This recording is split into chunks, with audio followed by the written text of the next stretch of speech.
Hello, all of you cute beans out there, and welcome to the stream. I am Razim, and this is DevTales, where we're going to be working on our SCAR system, or Stories and Creatures in Alternate Realities. This system is available for open playtest on our Discord as well as on itch.io, so go take a look at it and let us know what you think. Also, in the bottom left, we have xConrade doing art. He's working on a new 3D model down there. And we also have Plastic Duck Simulator in the upper left for, well, ducks. Because ducks. We are using the TF talkies, as ducks is already discovered very quickly. Apparently, Era is a banana now. That is a new sticker. Yes. Yes, it is. Now chat can apparently do things that I'm not going to say because it'll become a quote.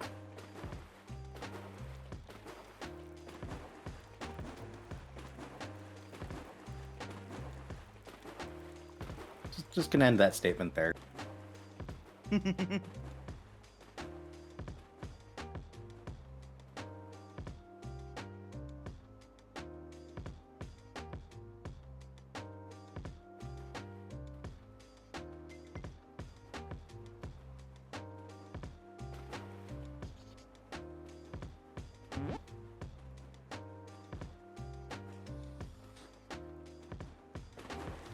Afternoon, Lombacks. Welcome in.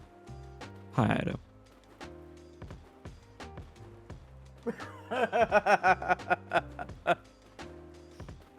And of course, Master quoted that quote.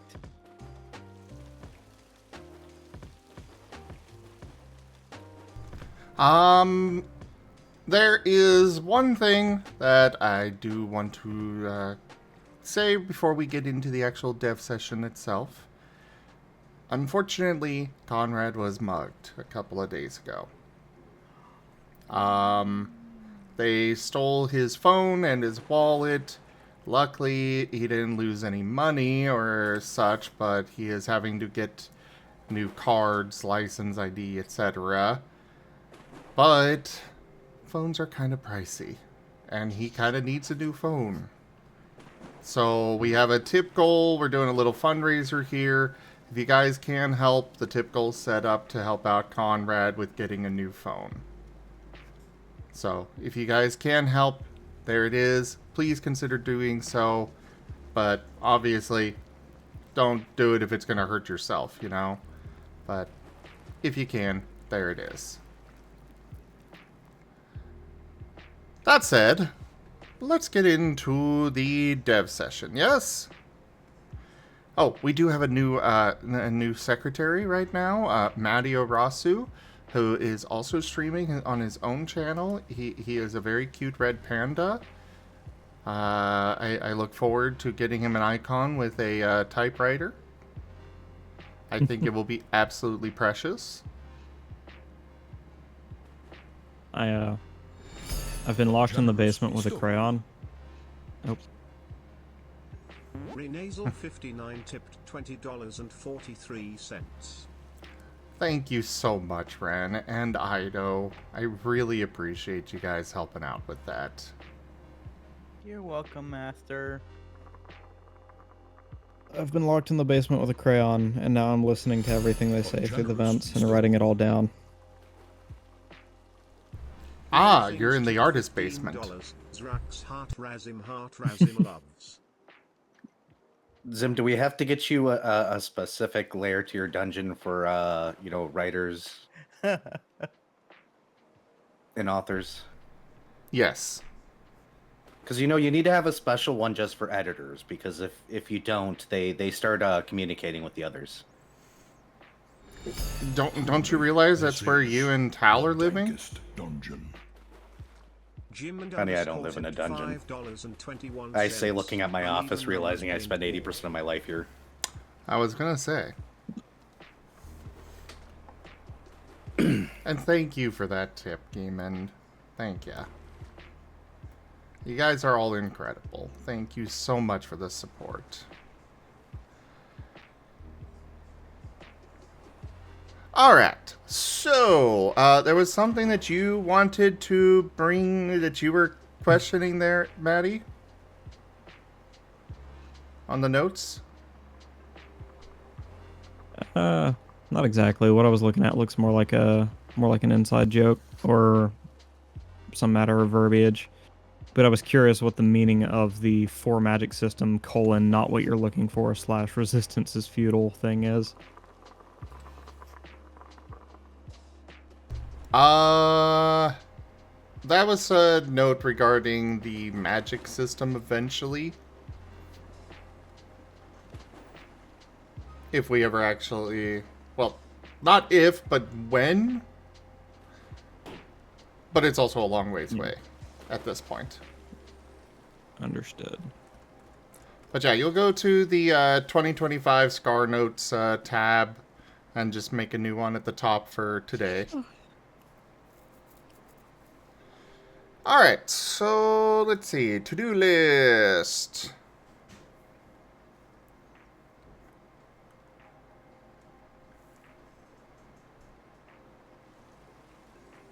There's a lot on here. Yeah, I added a couple of things. I see. Awesome. I think somebody else added some things too.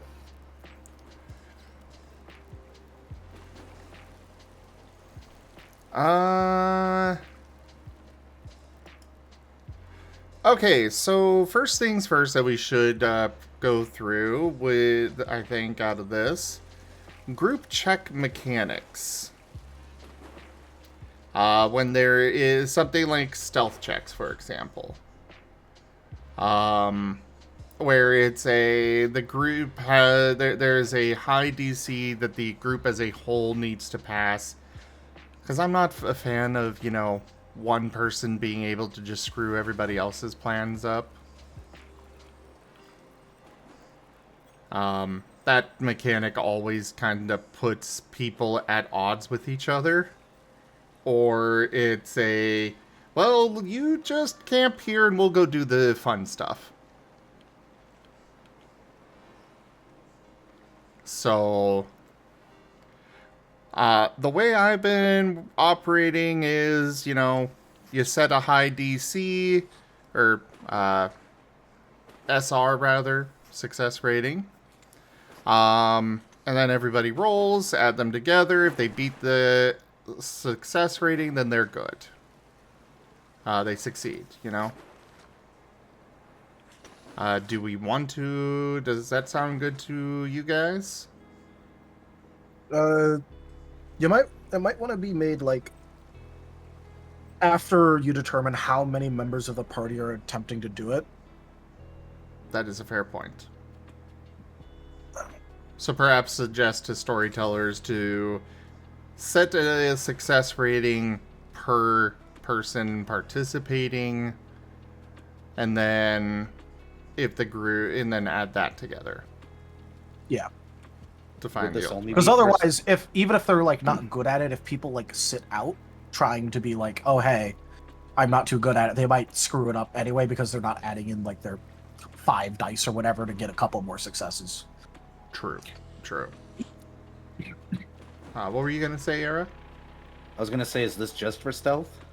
No, this is for any group check. That's just the most common circumstances, stealth.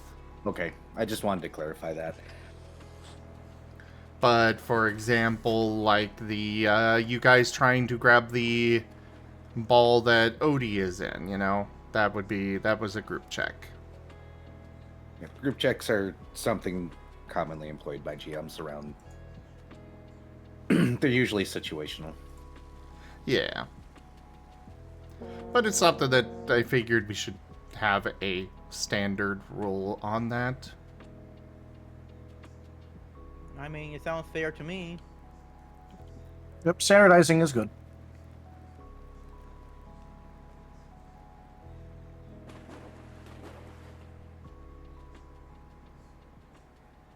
All right. In that case, yeah, just go ahead and add to the notes there, Matteo, that yeah, we're gonna have group check mechanics. It'll be a success rating per person participating, and then they all need to, you add those together, and they all need to surpass that success rating.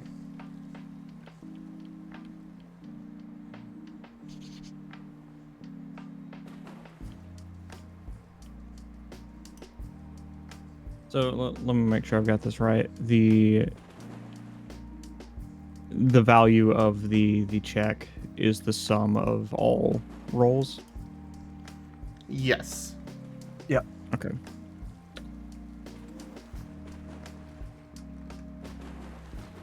Sounds good.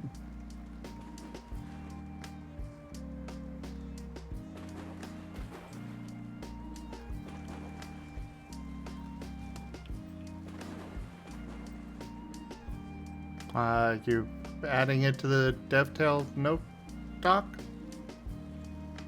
I am, but I think I'm in the wrong tab now that I'm looking at it. You want to be in the 2025. Sorry. There you go. Oh, yeah.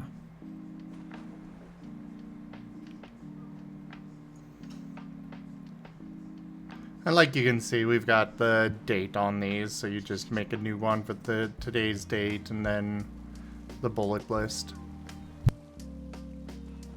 All right, sounds good.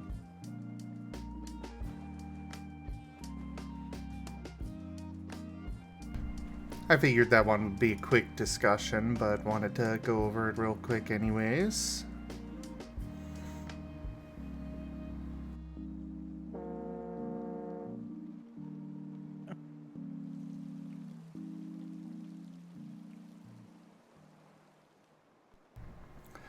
Something that might be a bit more of a discussion. Do we want to actually add subdual damage? Define subdual damage. Non-lethal damage as a separate number, like on the character sheet and such. I wouldn't make it another number. Most systems just handle it as healing differently. Where sometimes you need to take double, it depends on the particular system. But I don't think we need to add another number to the character sheet right now.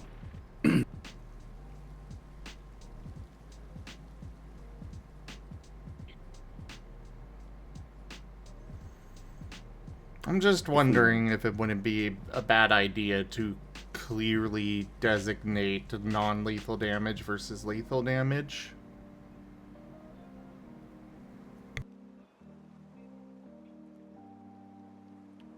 In particular for determining, because I added this to the list after our last Piercing the Veil session, where somebody in the chat was suggesting that we do non-lethal damage to somebody that was about to die from lethal damage in order to stabilize them. That's typically not how damage works. Yeah. Typically not, but technically by the raw rules, that is kind of how it works is right based now. off of the last kind of damage.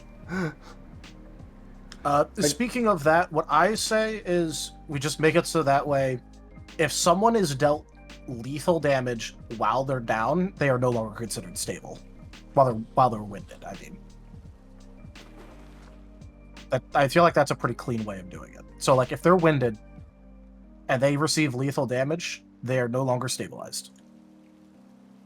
If they go down to non-lethal damage, down to, like, 0 and below, I feel like they should be stable so long as they have not received lethal damage, like as the hit that took them into winded status, so they shouldn't be losing HP.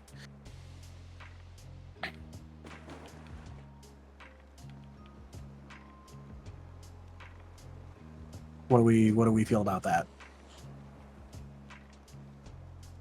I kind of struggled to follow what you were saying there. Okay, so if someone gets downed, and when I say downed, I mean put in a winded status, And they were put into winded status by non-lethal damage, and they only receive non-lethal damage. They are still stable, but they are, like, winded. Once they receive any kind of lethal damage while they're in winded, they are no longer stable and start hemorrhaging the HP every turn. And it's regardless of what the last kind of damage is. It's just, oh, hey, If lethal happens and you go below 0, you begin the whole bleed out thing. In essence.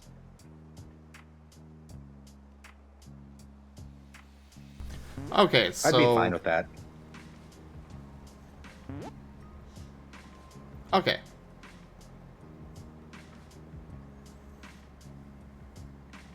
No, non-lethal would still be effective. I think, if I'm understanding this right, it is whatever puts you under 0 is what is the case. Yeah, and then if you receive, like, lethal damage later on, then you start being unstable. Yeah, so if you get put under by non-lethal damage, and then you receive some lethal damage, then you're going to start bleeding out. Rex, I said I was fine. Oh my god. Who was you run away?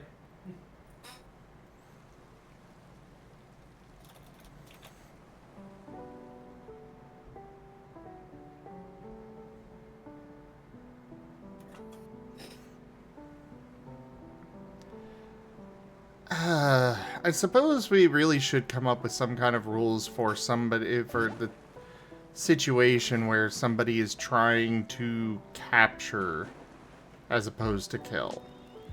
Yeah. Well, we do have some of that, which is if you kill them, quote unquote, with non-lethal damage, they're just completely out, like unconscious. So that lets you capture people non-lethally, so long as you only deal non-lethal damage to them.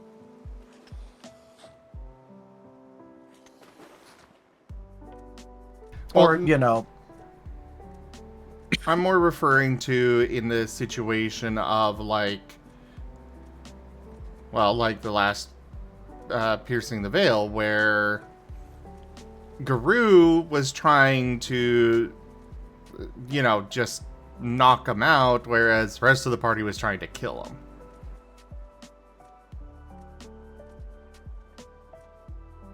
Well, yeah, we do have a mechanic for that. It's called deal non-lethal damage.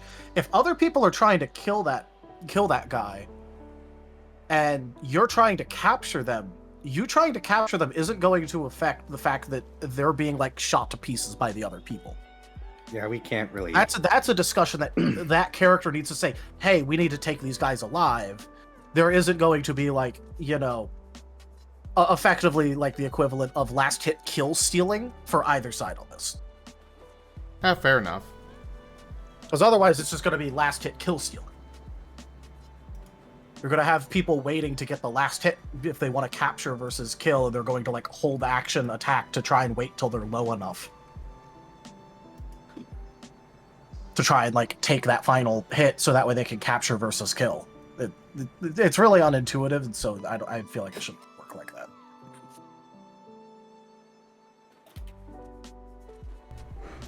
All right. Also, Matteo, are you having issues with the document, or? No. Did I miss something? Well, like, I haven't seen you add the discussion about the group check mechanics on the notes yet.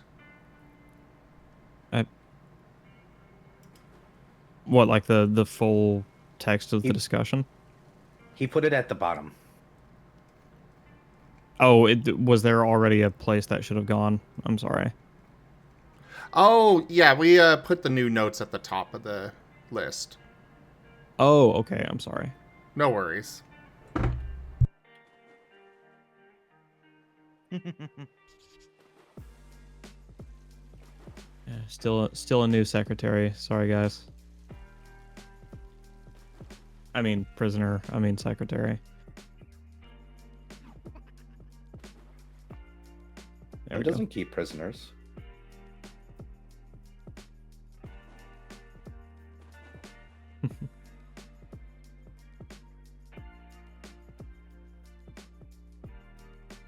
We'll see what the Red Panda lawyers think.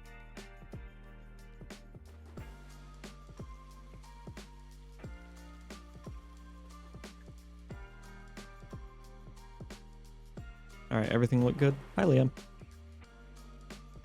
Yes, that looks good.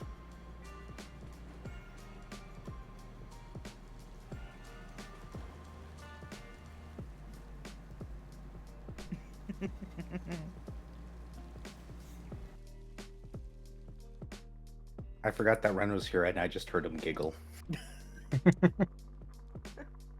I'm being a good boy.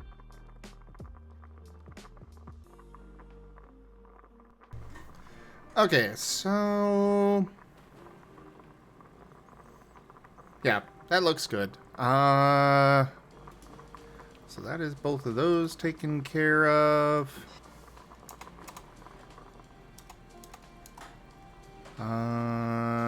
Good check mechanics. Get that removed.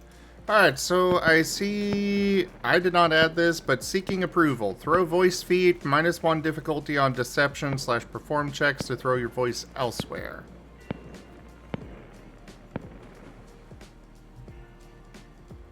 I mean, niche. Very But, like- niche, but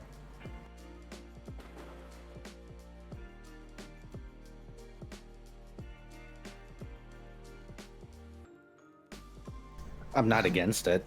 It's niche, but Yeah, I'd be like, why not? I don't have like a complaint about it. I'm just going like, yeah, that's pretty niche.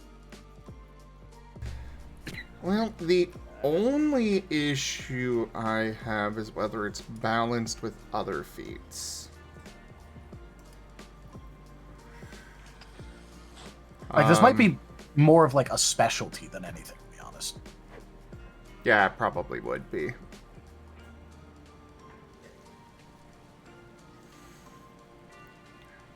Did one of you two add that? I didn't. no. Who the hell added it? Let me check. Did I? No add idea. it? I don't think I did.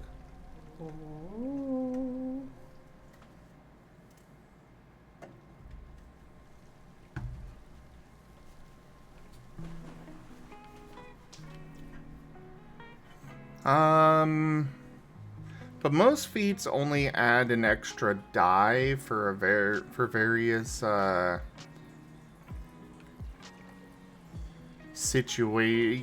niche situations.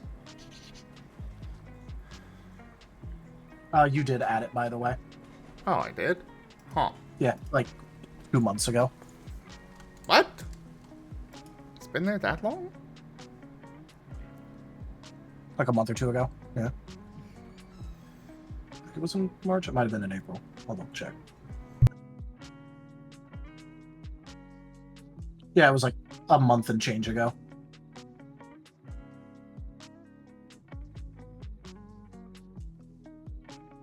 It was like pretty early on in this this document's lifetime.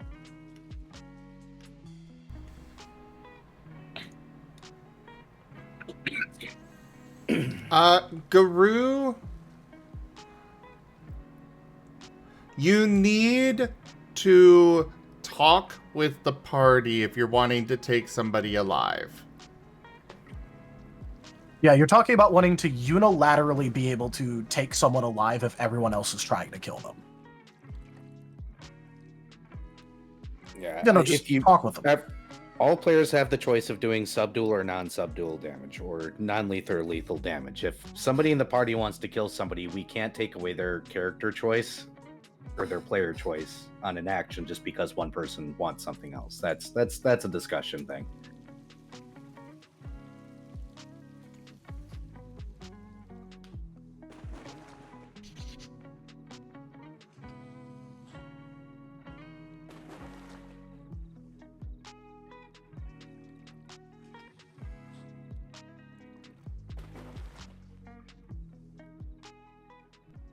Is there an actual specific trait for not being able to do non-lethal damage?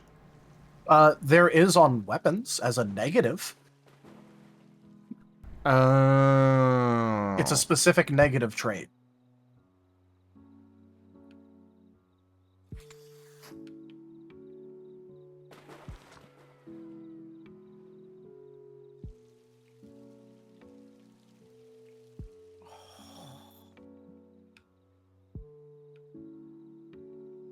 Which also, that changes if you use a different gun.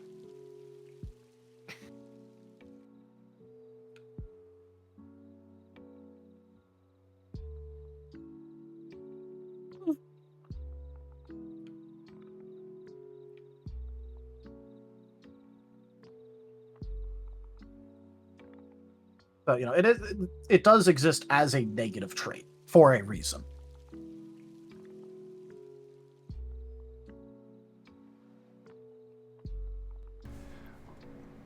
Yeah, hey, it's that's still doable, though. still doable. Like, again, you're talking about wanting to be able to unilaterally decide, no, this person lives if other people are trying to kill them. It's not a problem with the system. Just, talk with people about it.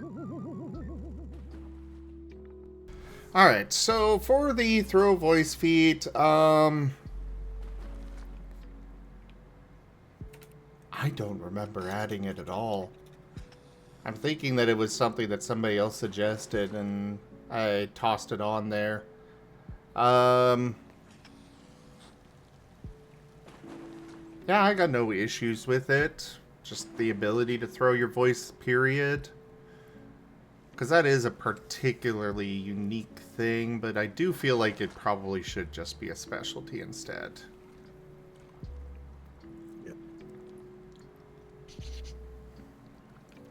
So yeah, I think we'll just nix the throw voice feat. Yeah, it's fine as a specialty, but yeah. Oh yeah, fine as a specialty, just not a feat. Okay, Deep Cleanse and Rapid Cleanse are incompatible currently. Do we want to remove those restrictions? It specifically says they do not work with each other.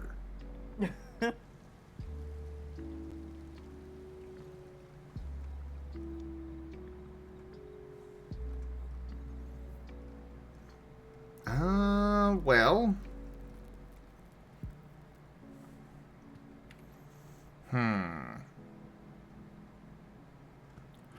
There's Deep Cleanse.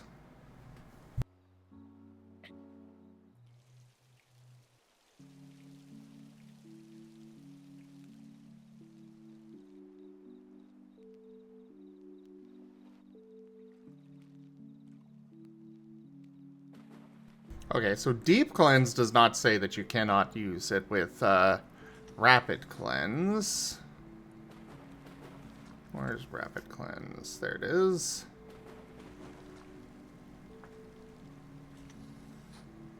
Rapid Cleanse says it only functions with the default version of Cleanse. And you cannot utilize... Okay. So Deep Cleanse allows you to get the benefit of Cleanse twice when you use it instead of only once. And Rapid Cleanse allows you to use it as a quick action. I think I'm okay with removing the restriction. That is 50 XP for getting both of those. I think that's okay for them to be able to use them at the same time. But thoughts from you two? I mean, I'm fine with it. It's kind of like... It's kind of unique in it being restricted like that. I think that's like one of the only feat combos that is a part of a feat tree that specifically say, oh, this doesn't work with each other. Do you remember why we did that, or why? Because that was one of the first ones we made. Then remove it. If it's no longer a commonality, no reason to keep it. All right, so we will remove that restriction. Go ahead and note that down, Maddie.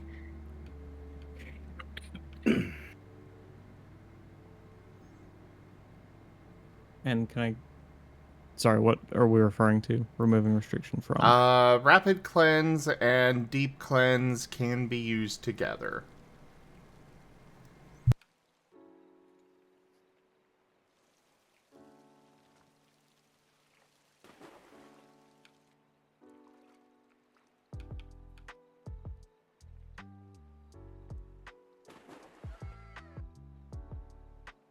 It's rapid cleanse and deep cleanse. Oh, deep cleanse. Yeah.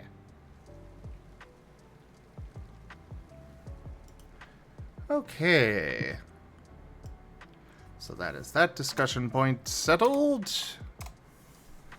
Cleanse crit Later, then. roll. What was that? Sorry, just saying goodbye to someone in my chat. Oh, no worries. Cleanse crit roll off balance. I think that's one of the ones that I had one of you two Roll off add. balance. Yeah. I think That means that's. roll off balance. Remind me on what that was meaning. I'm referring to. About please. how it will literally just go over and over and over and over and over again until it fails. About how it will literally just explosion chain until you no longer meet the requirements. Oh, you mean the double it and then you get to do another cleanse. You get to for roll free? again, and if you double it, you roll again, and if you double it, you roll again, and if you double it, you roll again. I feel like I missed something with this one. This came up when we were doing the boss fight for the Ace Trainer. Where, like, I think it was the Nido King was, like, cleansing almost everything right away. Even if people were, like, stacking it because he would double it, and then he would roll again, and he would double it, and so he cleansed, like, all the negatives on him in one turn. Yeah, and that kind of rough. That's what this was about. And that's when this got added.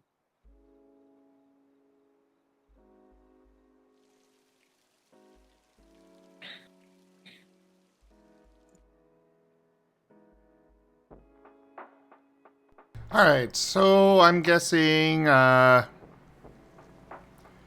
we just go ahead and limit it to you only get to do it once.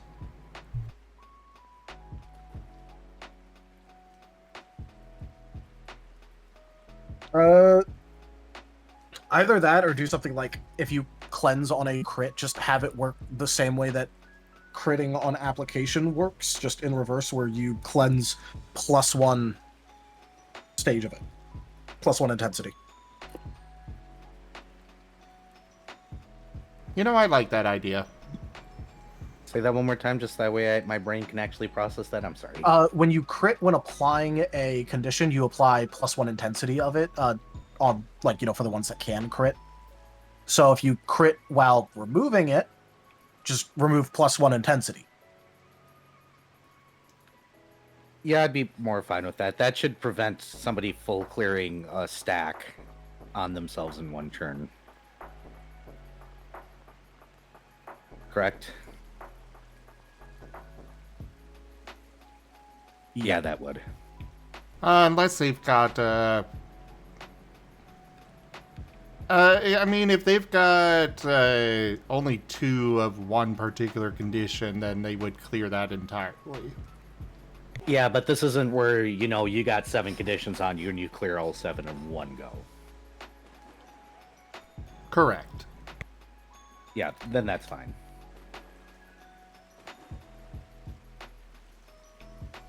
Okay, fringe case on this, say they have 1 stack of blight on them, they crit it, do they get to then remove something else affecting them as well? I say yes, but if they've got 2 stacks of something, of what they're trying to cleanse, it has to be both of those stacks, but that way they're not just getting nothing for critting, you know? Yeah.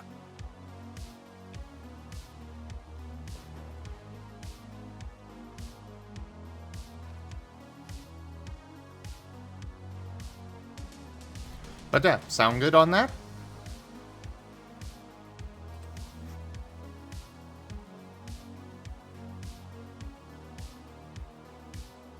Sounds reasonable to me. Thumbs up.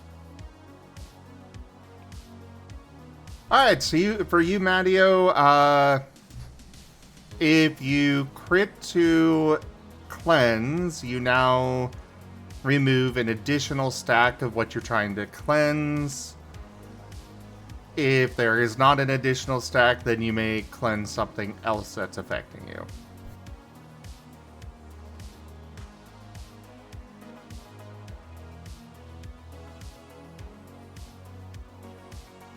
All right.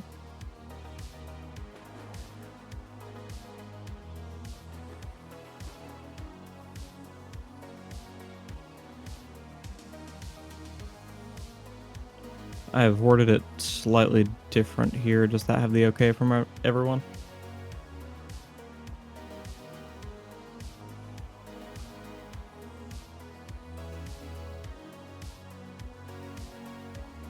Yep, that looks good. Oh yeah, that's good. Okay. That is Yeah, how that's it works. Okay, next up, cleanse crit defensive maneuver penalty existence. Bye. I am confused. So what that means, I don't even know if I wrote that again, but cleanse crit defensive maneuver penalty existence. So when you when I don't know if it's on crit. Oh yeah, because it does work when you crit. Rolling more than once. This was with how it worked previously. If you rolled more than once on a cleanse per turn by rule, you would lose. You would gain the defensive maneuver penalty. But there's also meant that if you technically speaking, crit 5 times in a roll off and you rolled 4 additional times, you'd be at a -8 defensive maneuver penalty. If you just kept critting and rolling more dice to cleanse.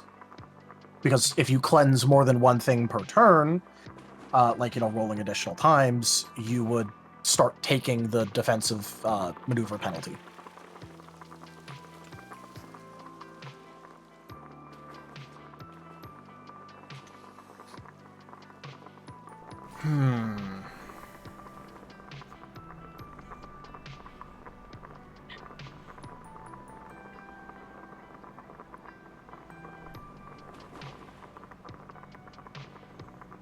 Just thinking on this here.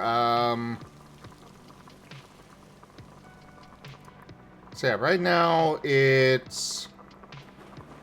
You don't get a defensive maneuver penalty the first time, but then it starts the second time in the same turn that you use it. Yeah. But you no longer roll multiple times when you crit, so that kind of takes care of this specific point. Yeah, I suppose it does. So... Should we just go and remove it then?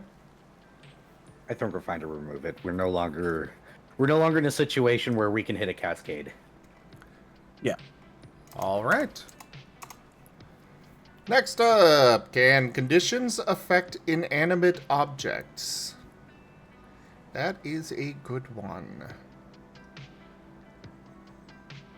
I know not every condition would make sense to affect inanimate objects, but there's some like blight that do damage, but also kind of questionable on it making sense, depending on your flavor of the blight. Yeah. Because blight And is... also just yeah. Also, because conditions deal true damage, so you'd be dealing true damage to objects if you use conditions as compared to direct moves.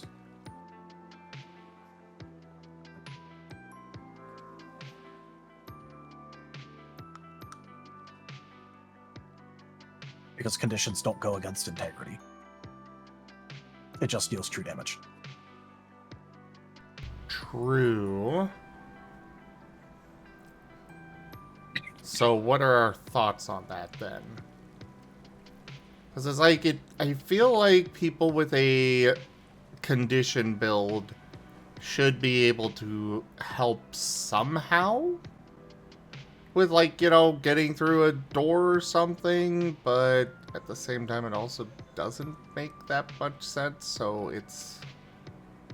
I don't know. I mean, isn't that the reason why we have a party, though? Well, Make sure... Go ahead. I can see certain conditions definitely affecting things. Making something more brittle from the brittle feature sounds 100% possible. Yeah, like that would make sense. But then there's other ones where it's like, okay, paralyzed. What is that? I mean, I could see you like paralyzing a robot or something, I guess. Well, yeah, but we're talking like, could you paralyze a wall? I mean, you could, but why? I am going to make the door confused. Yeah. You know, Can we just... The easy way to handle it would just be to name it situational. Unsure whether to open inward, the door stays resolutely shut.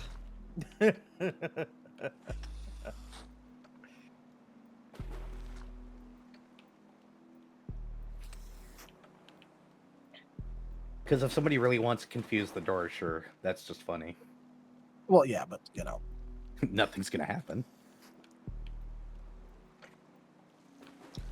but it's also just about like, you know, because if you just blanket allow it, then people are going to utilize that to try and argue for some really silly shit, That's why I like say game make it... shit.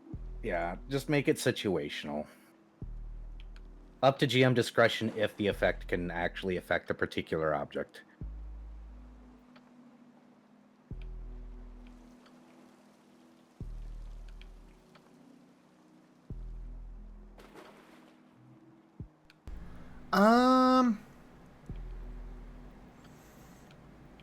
I kind of like Guru's comment there about if you have an ice attack that paralyzes, then you could possibly describe it as you're using that to freeze the door shut. You're right, Vari. Confusing an automatic door could have hilarious and potentially disastrous results. So, situational.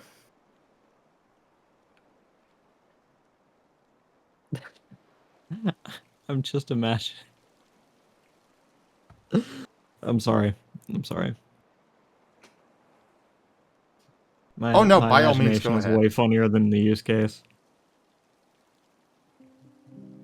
By all I'm just means, go ahead. imagining a door that at random is at random speeds and random levels of force is opening and closing until it finally slams shut with such ferocity that both of the door panels just flop off.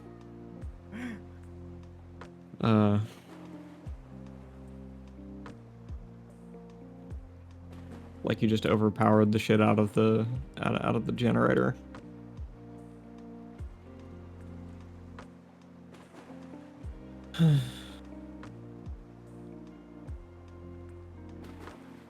Yeah, it's just a thing where like I don't know about blanket allowing it, but like, you know, putting it up to like, you know, storyteller discretion if it works or not is like, I'm fine with that. Alright, do we want to specify that in general you cannot do damage with a condition? That, yeah. Because otherwise they're gonna, like, you could just look at a wall, put one stack of blight on it, and walk away because it's a persistent condition, and that wall will eventually just die.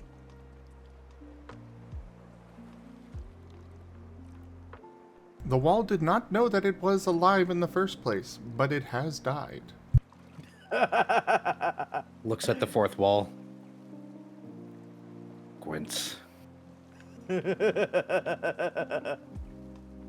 I moved to confuse the fourth wall. I mean, that's not hard. Chat's right there. Oh, you're right.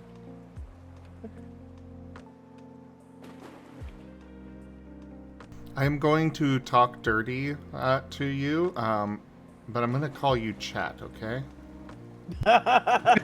Whoa. Wow, Master.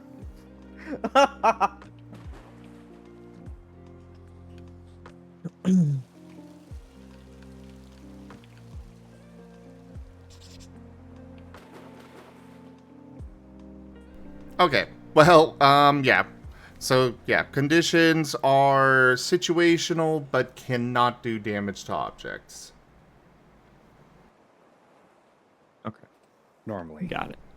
Asterisk normally. Good to know, Gib Gab.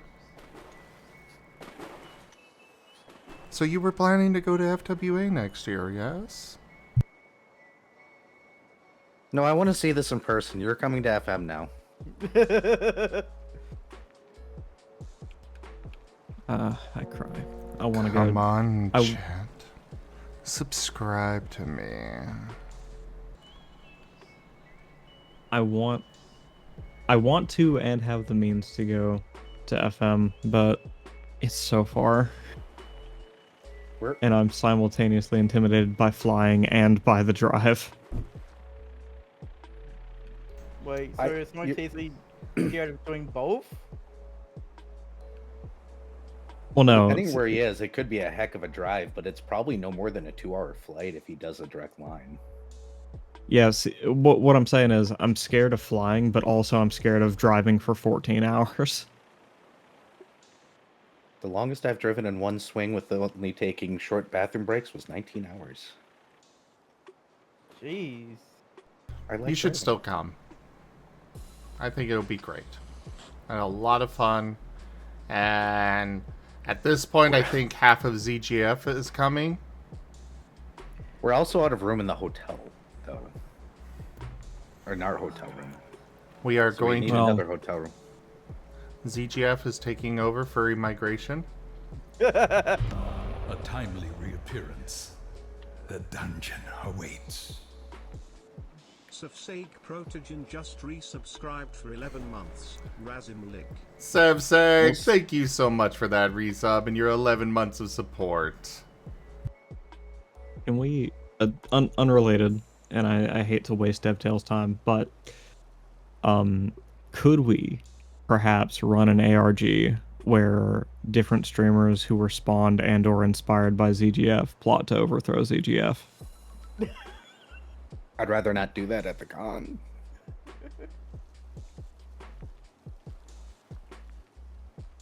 Well, But good. damn. I have no plans for what to do if not at the con. I know a lot of the people that run the con personally, so if y'all start fucking around and causing chaos, No, not like actually doing dumb shit. I just mean like the same way they did well, you weren't after FWA, but like what they had at FWA was like this big corporate faction is like putting up all these beautiful neon signs, and then there's this neon spray paint that's obviously like the resistance faction just making fun of them. That's the kind of stuff I'm imagining.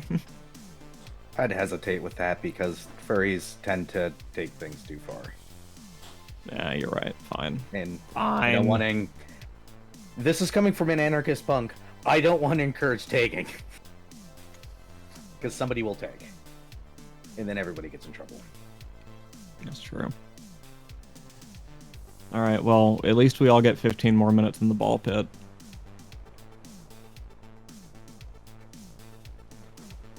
But back on topic.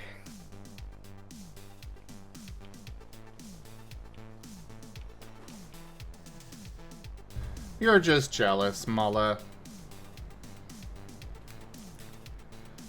Alright, so yeah, you got that noted. Oh, sorry.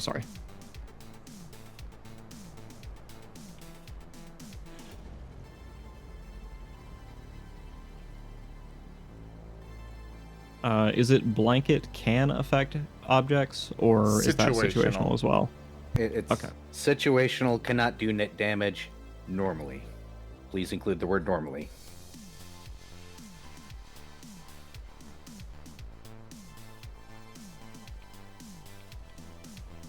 Matteo being a good boy on his typewriter. I just gotta make sure that everything that was said while I was stuck in this basement gets to my Red Panda lawyers when I escape.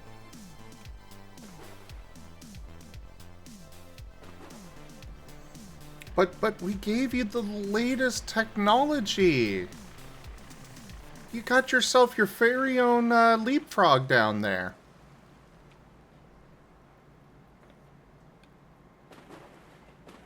Where's the return handle on this fucking thing? It's that big knobby thing up in the upper left-hand corner. And I know what I just said. Do it with what you will. Sorry, I keep derailing us. My bad. No, you're fine. You're fine. It's important for these to be a bit fun. Plus, we're kind of running out of stuff to talk about anyway, so, you know, filling some extra space is okay. Well, Wait, I think we we got are? a big one coming that I know I added at some point.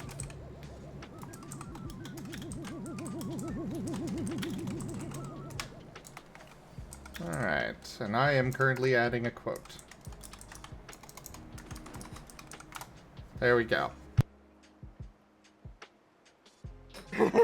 I know what I said there.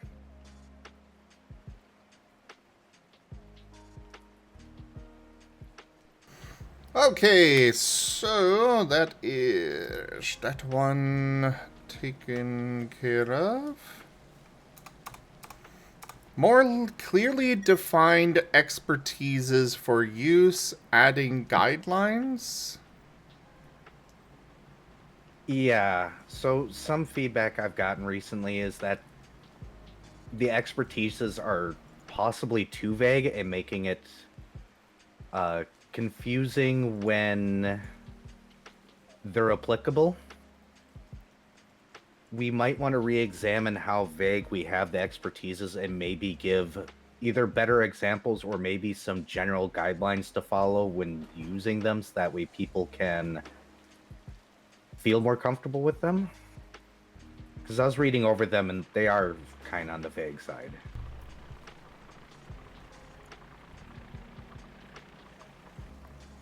I know they're meant to be vague to a It is degree. kind of all but yeah. I've heard a few people say it now where it's like, well, how's this make sense? Or how am I supposed to do this? Or I thought this didn't affect this. I think we need to give some generic like guidelines or something for players and GMs to look at that they can kind of have an idea of where the lines generally lay, if that makes sense. Maybe Tel can word that better than I can. Yeah, I'm not sure. I'm Basically, just following. common use list for like each of the expertises and that kind of stuff. I think is what is being asked for, because the thing is apparently is that people aren't understanding how and where and when and why expertises are meant to be used. Yeah, they're having trouble understanding why some things get negatives and some things get positive, and I think there's just no clear way for a player to look at an expertise and go, I see, this is, if I do this, this is why this gets a negative, and whatnot. So giving some sort of general guideline for them to reference would help them. I don't know how to word this in English very well, do I?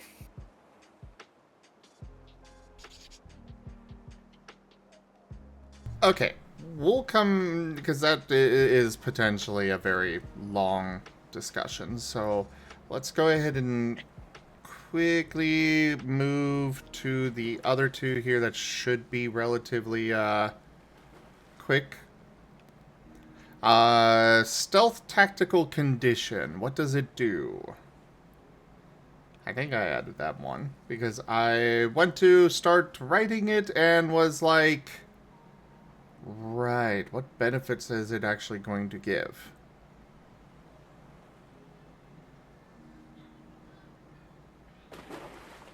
Because I figured that that is something that we should make as a tactical condition. At least it would be something that only really applies to combat. But it feels like something that we should go ahead and add and be like, okay, if you are in stealth and they are unaware of your presence, even though combat has started against perhaps your allies, do you get decreased difficulty? on your first attack, or what do we want to do on that? Yeah. I mean, at the very least, the enemy should still be considered surprised by it, so they shouldn't get evasion. I would just go. We already have surprise rules, so just go by surprise rules.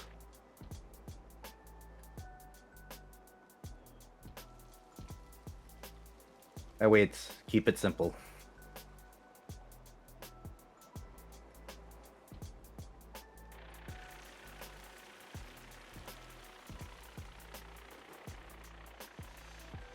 I need to take my meds. Hold on. So if you have the stealth tactical condition, it means that your attacks they don't have evasion.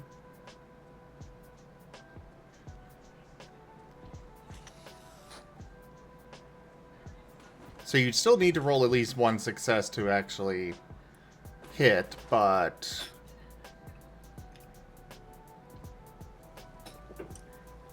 I mean, I'm good with that. Simple, gets the job done. Any objections? Nope. Nope. Not for me.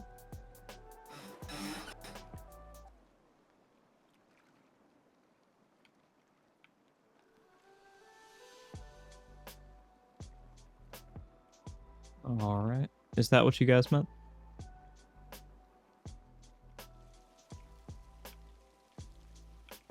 Or is there a better way to word that? Your target does not have their evasion. Okay, okay.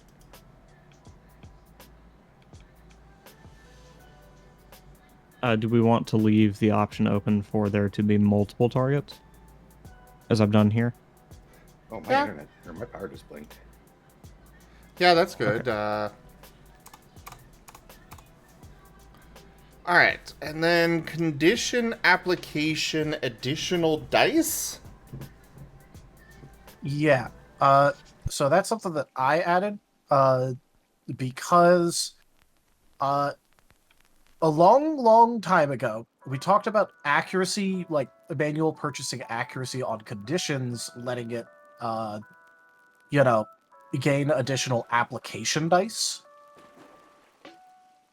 But I feel like there's probably a better way we could do that if we want to actually, like, have that be a thing.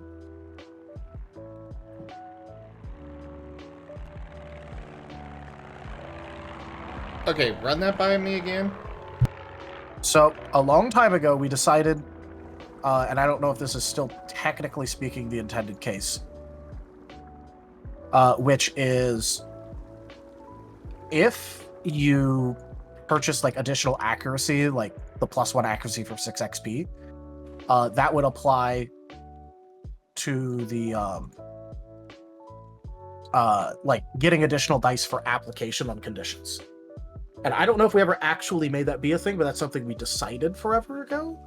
And I didn't know if we wanted to pursue that in like a better way, especially now that we have like accessories existing. I know that we have a save DC increase. Yeah.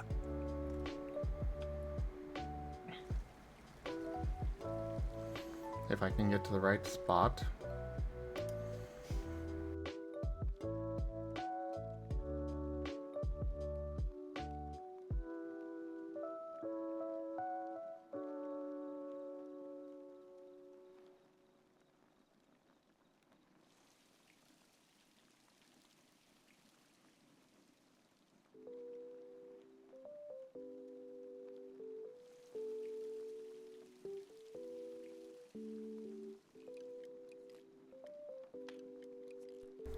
Increase the save DC to reduce the condition to resist the condition by 1 each.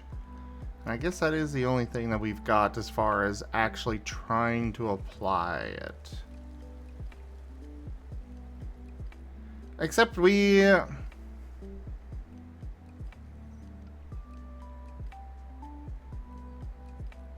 As like I said, forever ago, we had it be that you know, we decided to let that be a thing, but we never actually. I don't think we ever actually did it.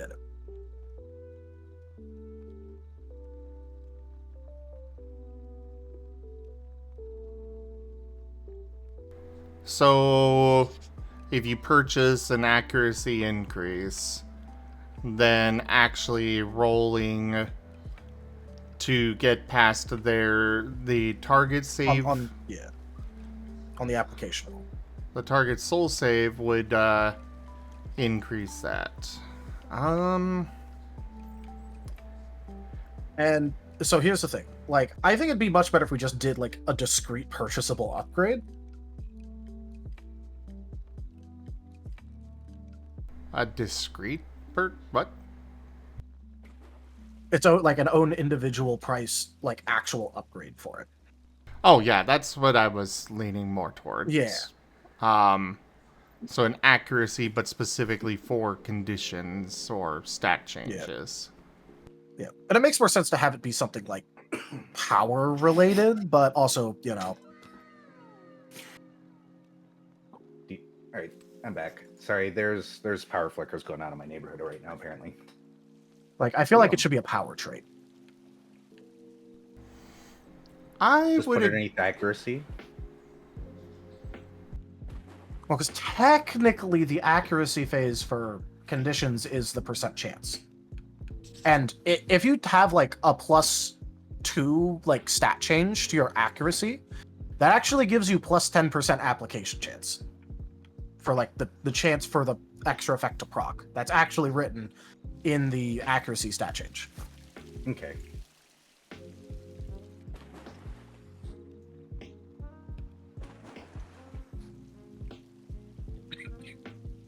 Like, surprisingly, that is an actual thing. Oh, Because the that was stat something we also change. did forever ago. Yeah, because that's something we did forever ago. And this is also when we decided to have accuracy be, like, you know, the purchasable on the move thing increase the application dice. But I don't think that ever actually made it in. You know what I mean?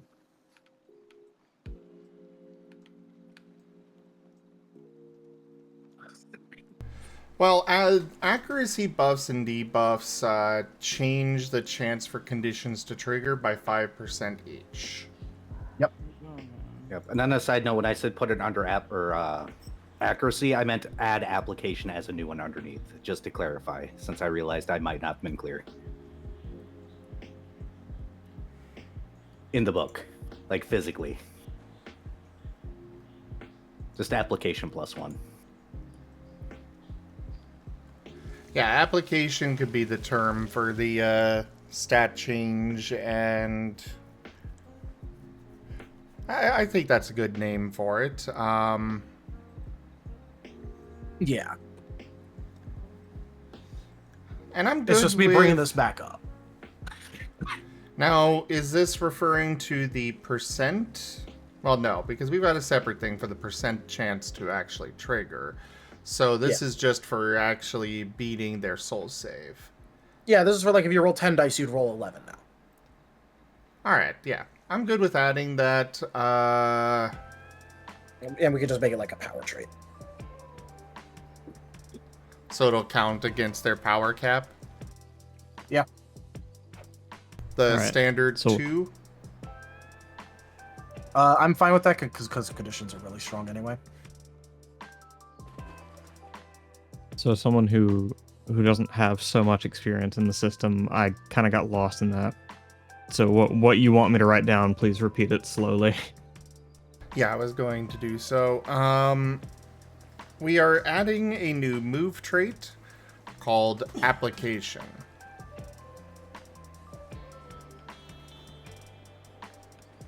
All right. This will be a power trait. All right. It will add it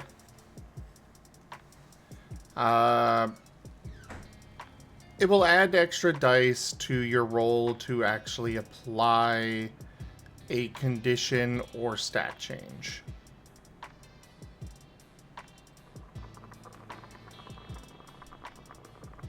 All right.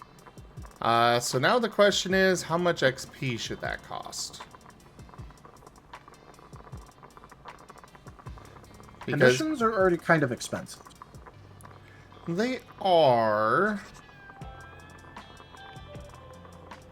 The DC is already a tenner. This is a worse trait, I think, than the same DC one.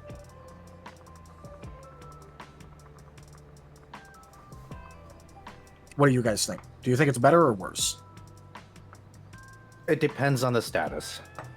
Honestly, I'd say 5 or 6. But That's about where I was thinking. So just have it as 6, the same as accuracy change? Yeah. I'm fine with probably. that. I mean, it makes a lot of sense. Because having additional dice for certain effects is great. And others, it's just like whatever. Alright, so yeah. Just put down that it'll cost 6 XP, Maddie. All right.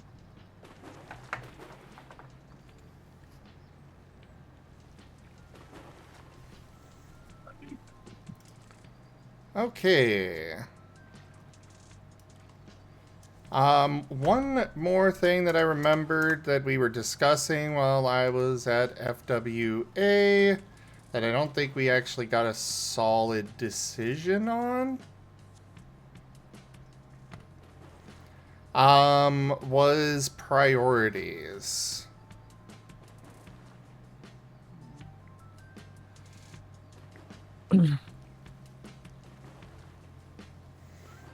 I mean, I'll be honest, I am fine just letting people order the priorities. There's going to be some fucky things with that, but like, I'm fine with it. We'll just have to make sure that, you know, we make note of things where, like, you know, the positive conditions on enemy do not proc insulated, stuff like that.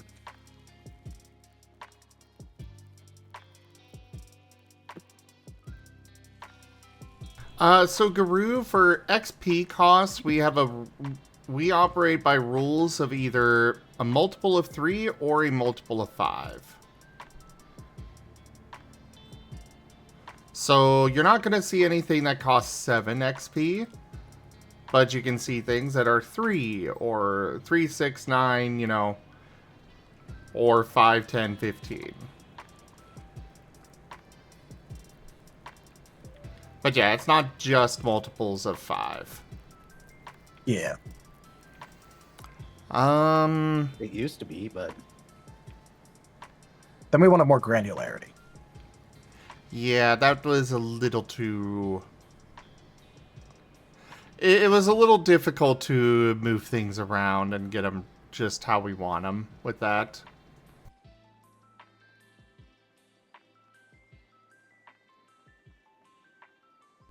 Six is more trollish, 5 becomes 1? What?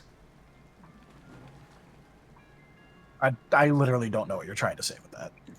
what he's saying is that 6 is an annoying number because it's not divisible by 5, and it's not as easy to deal with.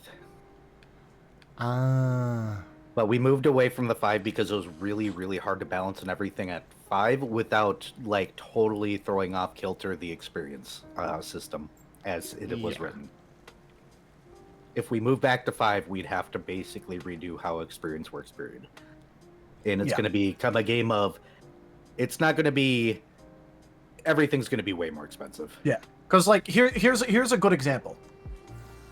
For your average like roll, if you add +1 guaranteed damage, that is worth like 11.5 XP in terms of like actual value. However, that 11.5, so if we have it be in stages of 5, either it's 10 XP and it's stronger than just buying power, or it's 15 XP and it is an overcosted useless trait. And those are your options if you just do 5s. A lot of stuff becomes either mathematically way better or completely useless. And at this point, if you want to add decimals, what's the point in complaining about it being 6? Oh no, he's saying that he's agreeing with us with that. That we needed Yeah. decimals, or rather something in between the 5s. Yeah. So this is the nice middle ground where it goes by a rule. And no, 6 is not... That is not how that works, but okay. I understand what he's meaning. Yeah, I'm just pointing out that's not how that works. In any way. Roy. Hi, Roy. Garu, I think you're irritating Taldarius's pedantic side. You are irritating the math dragon with not math. But it makes sense. I get it. Understand it, but there's a mathematician in me too that's going, no. Divisibilities are not decimals. Okay, look, would you say he has unique interpretation on numbers that it's best to just roll with it? Insert Mr. Incredible math is math meme.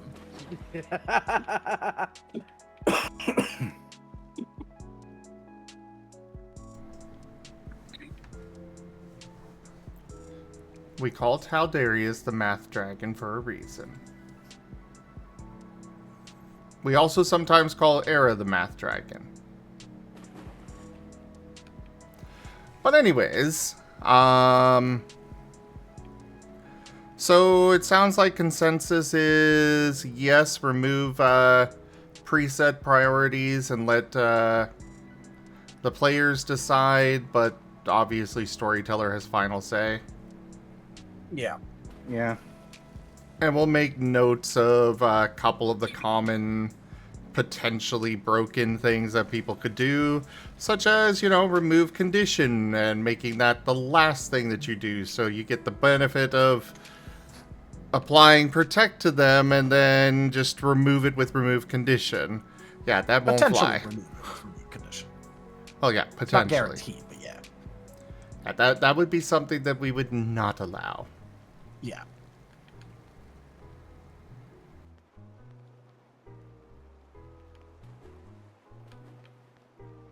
Not gonna fly. It's okay, Kuroy. Guru called me a big microtransaction. Damn. Ow. Wow. Wild. Ow. Damn.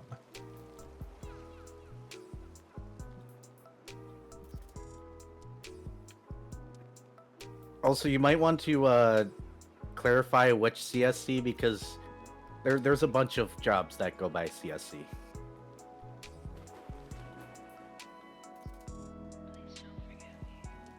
I don't know. I think I'd rather be called transactional than a microtransaction.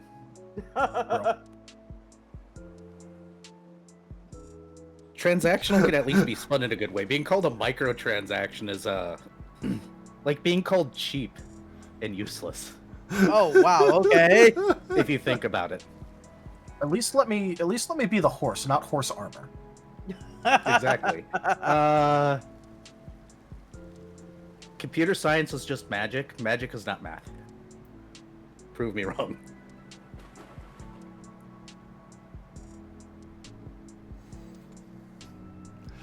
But, alright, so yeah, go ahead and add, priorities are being removed. They will be up to the players to decide for the moves.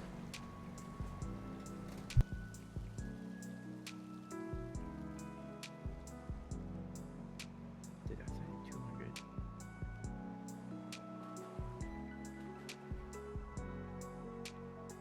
Well, yes, Guru, but you called me a big microtransaction.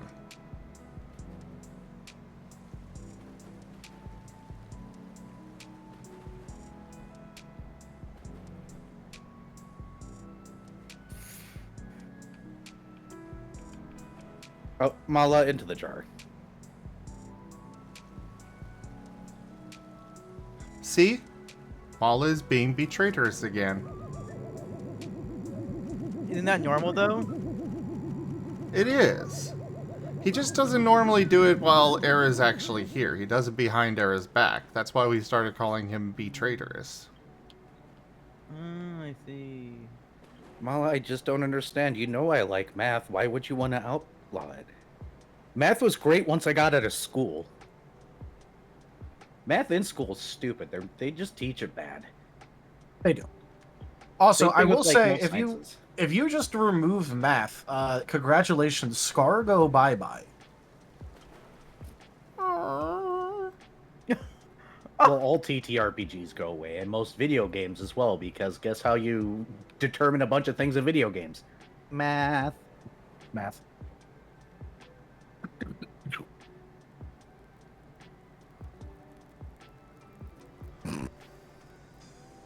Surprisingly good quote for math.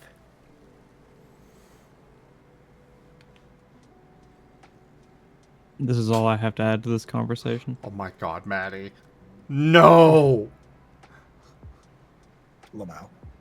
I love theoretical math, because technically in theoretical math, that can be true. Okay. So, now for the big discussion.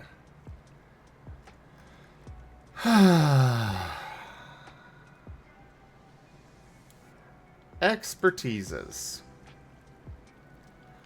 So, I added a big section of explaining expertises on page 26. Giving some examples, you know, an example scenario here. But apparently more is wanted?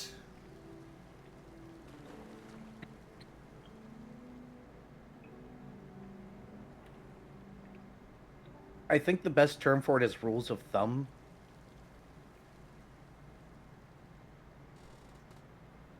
Is that a good Yeah, way of wording it, since you seemed to understood my bad English earlier, Tal? Yeah, where it's just like common examples of things without it being like prescriptive of this is what this does definitively, yada yada yada. Yeah, so let's take charming. We got the describes actions of a charismatic nature, appealing variety. They can be alluring or inspirational. Great leaders, bards are generally strong in this expertise. Something that's in there that says that these work best in situations when you're trying to be XYZ, and bad in situations where XYZ. Just to kind of give a little bit of a guideline for the players to lean on when they're using them.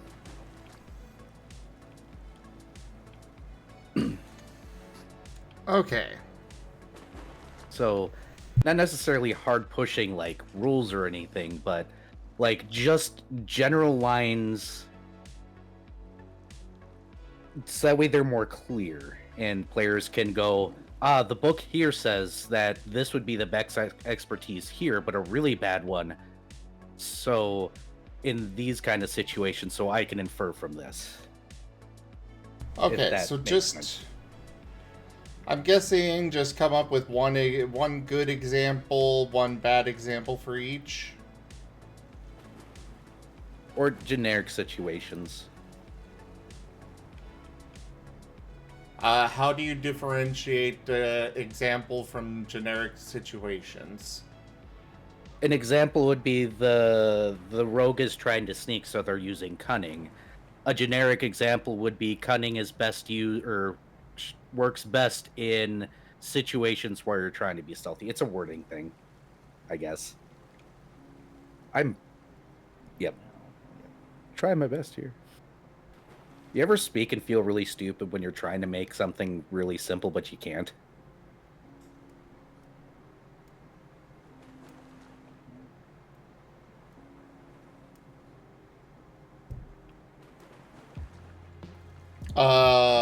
Sure. I mean, yeah.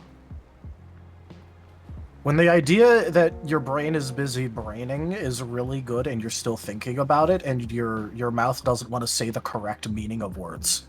Yes. I'm trying to say less example, but oh, my goodness. He's trying to say give an example situation where using each expertise would be a good or a bad thing.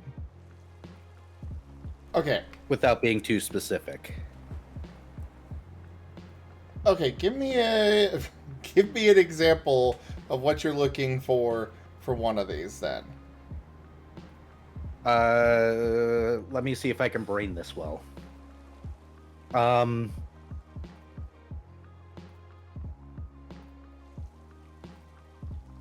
let's just stick to forceful because that's the most loud one usually.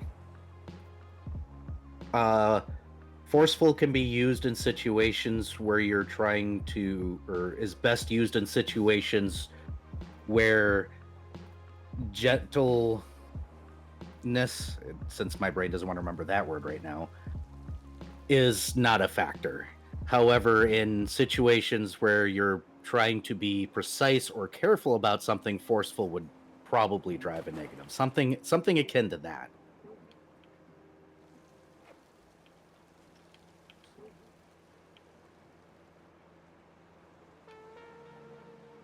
Because that establishes a general guideline on what it does without going into a specific scenario.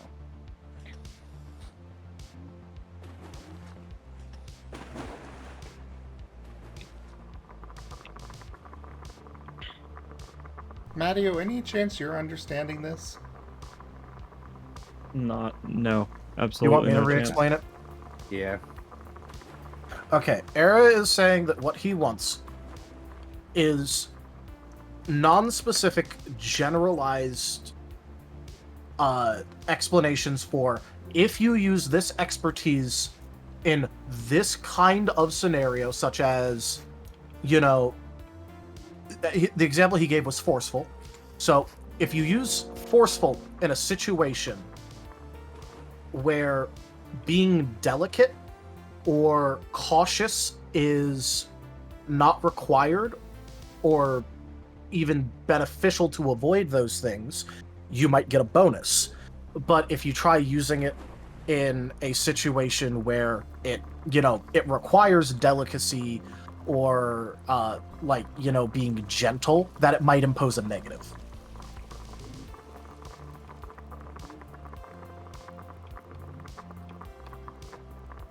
Basically just giving small, extremely generalized examples for each of them, going, if you use it with this kind of situation, probably good. If you use it with this kind of situation, probably bad. Okay. With this situation just being like, thing that would benefit this expertise versus harm this expertise. So like, what I've got coming to mind for this, which I'm guessing is not what you guys are suggesting we add, but I'm going to say it real quick. In the case of forceful, forceful would benefit you when you are trying to negotiate with a barbarian tribe that considers strength to be paramount. But it would be harmful when you're trying to negotiate with a proud king who may take offense to you being so forceful with him. That's the kind of thing that I'm thinking of putting in there. Is that what you guys are talking about, or something else? I mean, that's what I would prefer, but that's not what Arrow said. But yeah. Yeah, I'm looking to go more generic with it. I rewrote it. Forceful is effective when subtlety or caution isn't needed, possibly granting a bonus. However, in situations that require delicacy or gentleness, it may result in a penalty. That gives a generic definition of in situations where you don't have to be careful, kind of, sort of. Maybe this is my experience from running freaking technical docs where I can't use certain words that make me think this way. I hate writing those.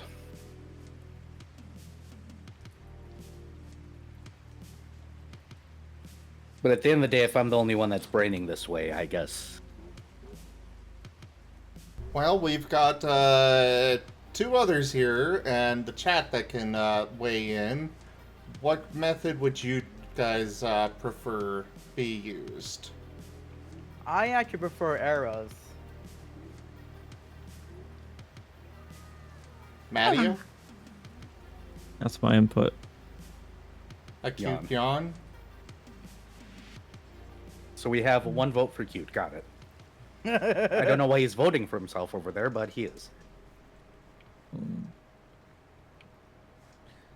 I like giving specific examples with also like potentially just saying, you know, basically just giving a disclaimer. This is not supposed to be like a list of everything. This is just an example.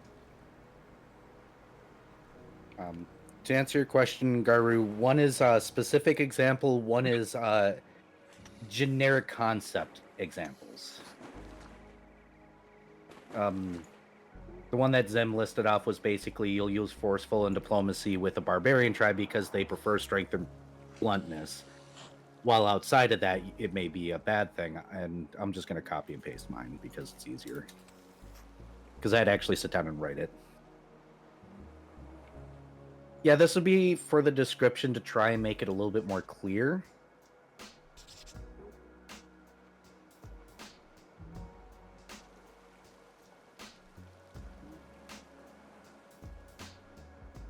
Again, I prefer giving specific examples so that way people can get a better understanding of it. But I mean, like,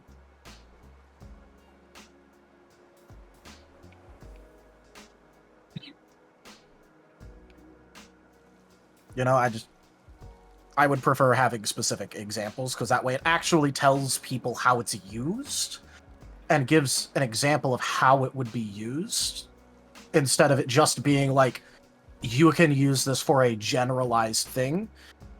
Because telling people you can use something for a generalized thing, I feel like won't clear up the misunderstanding of that we're trying to fix, of people not realizing or recognizing what's going on with it.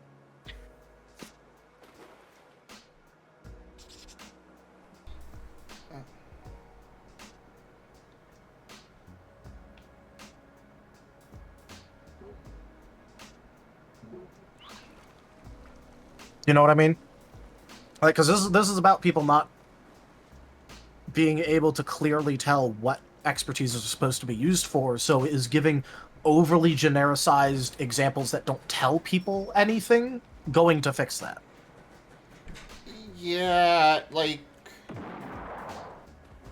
as far as I'm concerned, we already have the generalized explanations. What's already there seems to be what Era is asking for. Not really, but it sounds like more direct is possibly useful. Now, Vari just said in the chat, if forceful is going to never be as good as the others with certain applications, explaining out why. The big problem was being told a big hardline thing like that. I was initially under the impression it was more of a nebulous thing than that. But if it isn't, there needs to be specific stuff about it. So at the end of the day, if there's logic to it, we need to have that logic explained. Okay. So I'm guessing that this was brought up because of the discussion about because of, using forceful with medicine.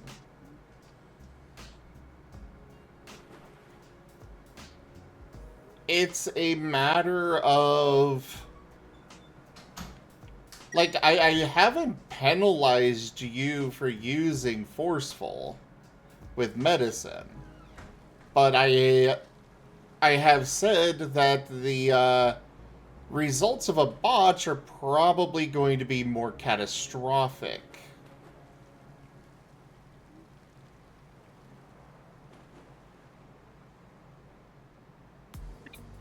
And this is kind of why I wanted to throw in examples or something that can clarify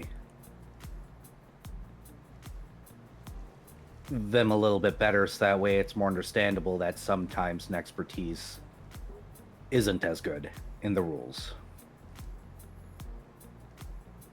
Yeah, but also, it's probably for the best if, we actually give an example of that, rather than just saying generic, like, extremely over generic stuff.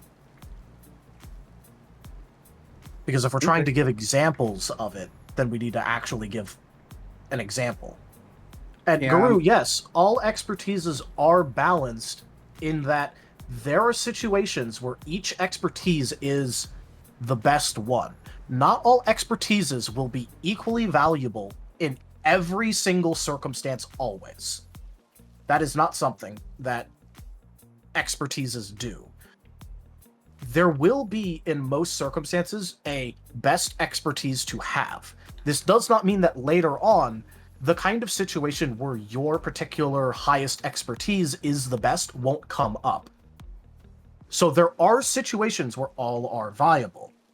In the forceful medicine example, one example that I would give for where forceful would be the best, absolutely correct choice is being like a trauma medic to someone who's about to die and you need to take extreme action to save them. But if you're trying to like analyze a disease that someone is having, forceful might not be the best approach. And forceful deception could in fact work. Have you ever thought about, for example, when people bluff about how strong they are when they're about to fight to try and make the other person back down? That is forceful deception. Right there. It's just about the situation you're trying to use it in. No, you could use forceful stealth. Take a low profile, spot your moment, and sprint. Be through the area before anyone can even think to stop you. Yep. You can use forceful stealth. Or that would be, forceful stealth would probably be pretty good if you're trying to, let's say, sneak grab someone and like throw them over a cliff. Yeah. So at the end of the day, they all have equal use. It's just we need to find a way to make sure that those little holes where people get confused with it are closed. If specific examples works, that's fine. I just want people to be able to read it and get an idea of where the lines lay. Yeah. So right now we do have, like, we don't have negatives in here. I will say that. But I think some specific examples of situations would be the best way to go here. We can always try that. If it causes more confusion, we can always add more examples, I guess, or other things. Cunning stealth would be your generic option, Garu. Yeah. I would probably Cunning give- is... Yeah. Yep. I would probably give that more to like instinct or charming for act like you're supposed to be there strategy. Yeah. Or again, expertises are so varied in what they can be used for. All you need to do is pick an expertise and think of how you apply that to the situation, and it'll probably work out most of the time. Like, if you can come up with a good reason why this approach would be a good idea, most expertises are going to be valuable in almost every single circumstance.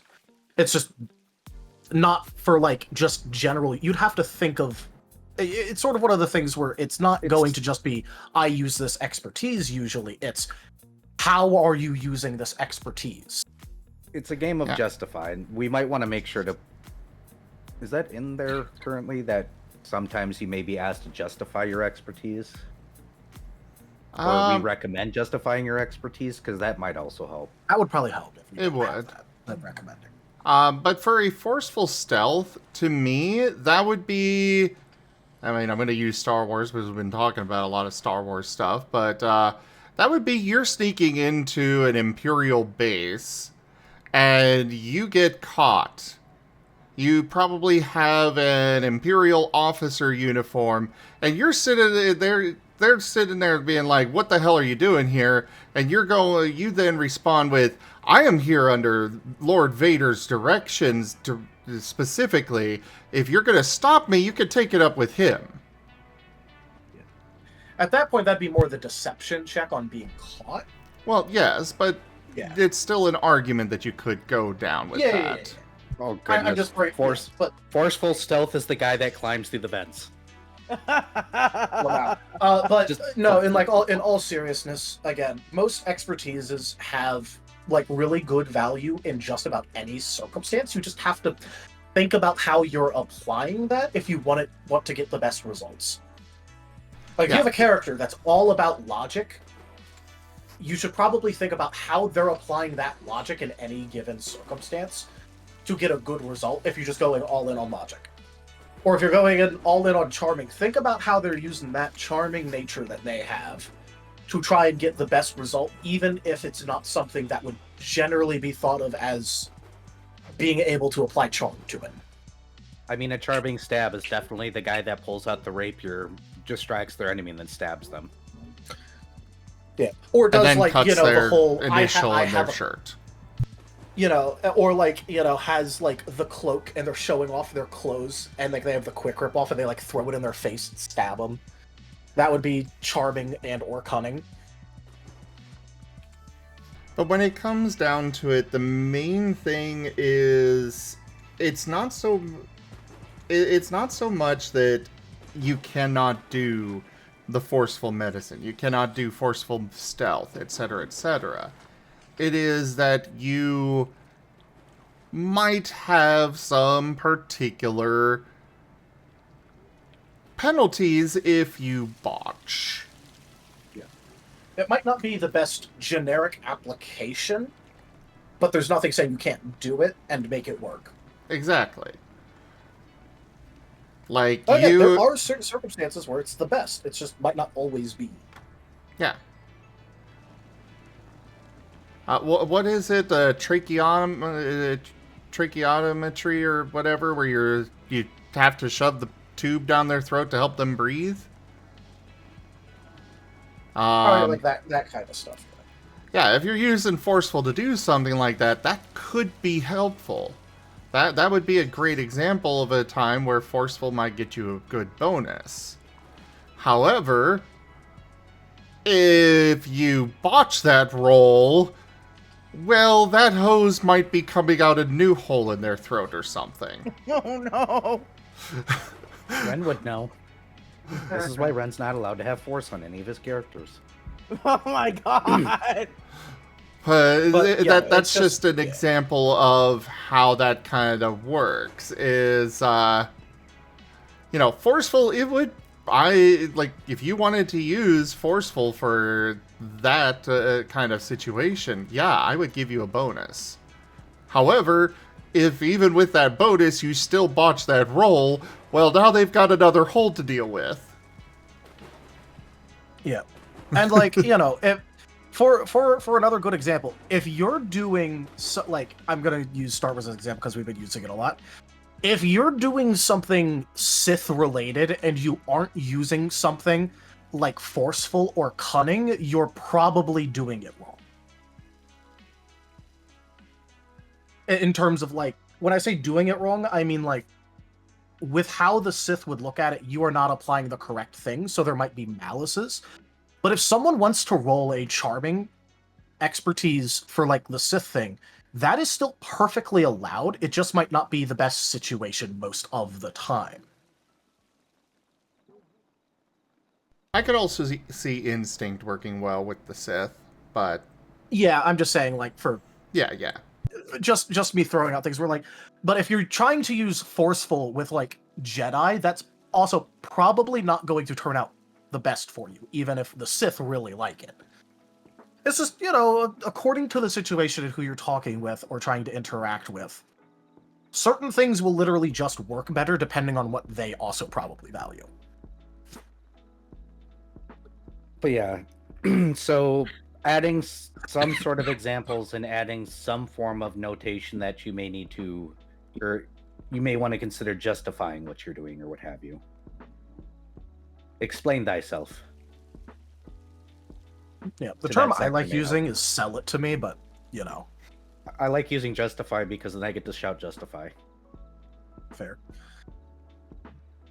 All right. So for the notes on that, Matteo, just put down that we are. Just put down to add examples for each expertise and how they are beneficial or negative. And also put in for me to put in a note that expertises are valid for every situation. They may not get a bonus, but sometimes a botch may be more catastrophic with one expertise versus another.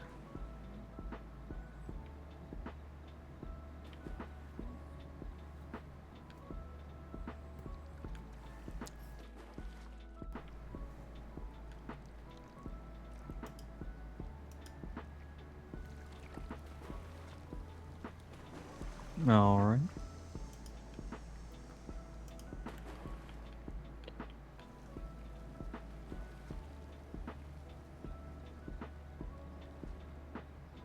Perfect. Good boy, Maddie. I believe that's got to be my time, though. All right. Well, thank you very much for your help here. I believe that is it for our real discussions here. I'll plan to be here longer next time. Sorry. Not a problem. But yeah. On the you guys plus have a good side, you stream. got 2 weeks for that. Yeah, yeah. Well, actually, 3 weeks Oh, yeah, 3. because this is a 5 Thursday month. But yeah. See you guys Also around. apologize for bad brain moments tonight. Good night, Mario. Good Hey, night. Mario. Later.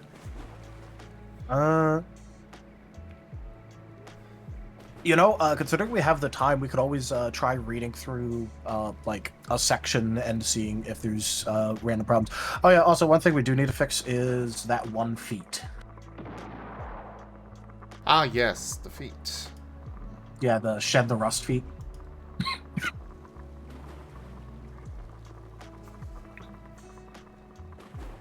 Metal affinity feat. So it's I clicked on it. It's on page 44. I also took a snippet of it up in ScarDev. Yeah.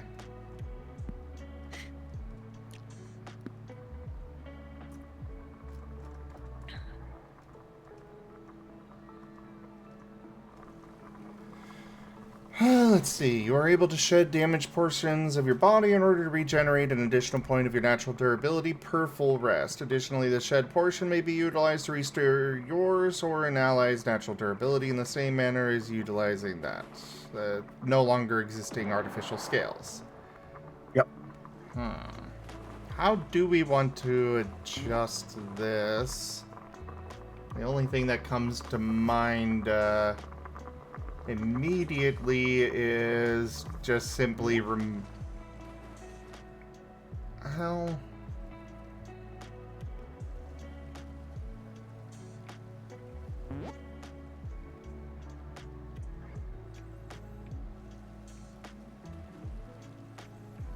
I think maybe we could adjust it to you are able to regenerate an additional point of your natural durability per full rest, and you can also restore an ally's natural durability per full rest. Just 1 point each. And it keeps it rather simple and straightforward. And thoughts? I mean, yeah. That would definitely fix it. Makes it a little bit makes it a little bit iffy that, like, if you want to get the full value out of this, you need to have another ally that has natural defense.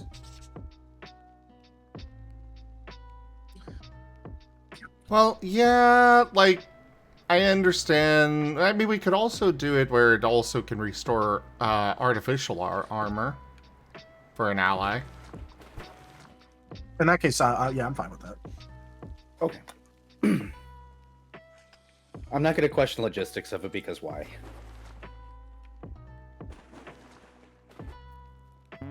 I mean, I'm fine with that being the effect, so long as it, because if it requires this other one specific feat, not everyone's going to want to have natural defenses on their character. They might go for artificial armor. But again, we are pushing and assuming that everyone at some point will have some form of armor. Yeah, that's true. So long as we make it interact with both forms of armor for the ally heal, for durability repair, I'm fine with it. It doesn't have a feels bad if you're the only, like, you know, what the hell would Fergus do if he picked this up, you know? Yeah. But I like this idea of being able to restore an allies, and it kind of goes along with the, one of the 3 C's that we've kind of been unofficially building the system around with cooperation. Yep.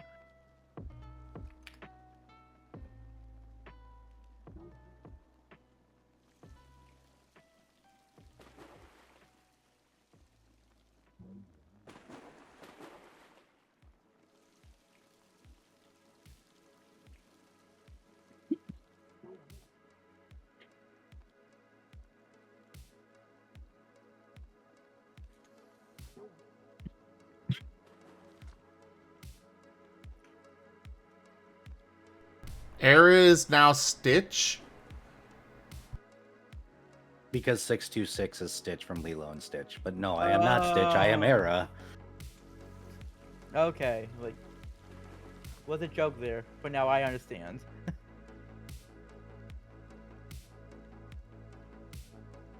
That joke was made earlier.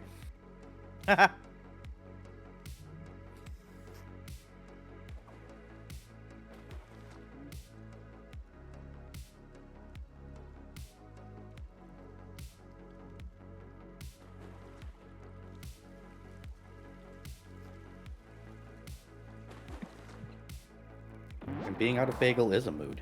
Prove me wrong. All right. Oh, right. Mattio's gone to bed. Yep. Yeah. Should probably add that note myself then.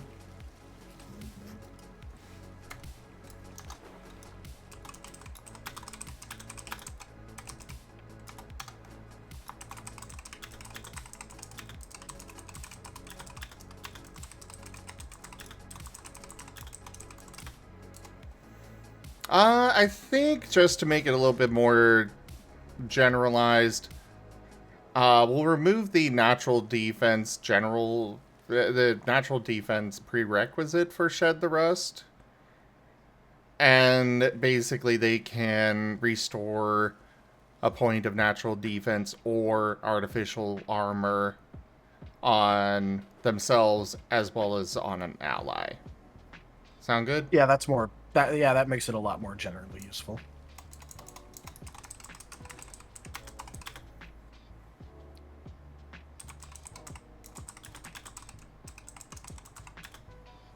Cat.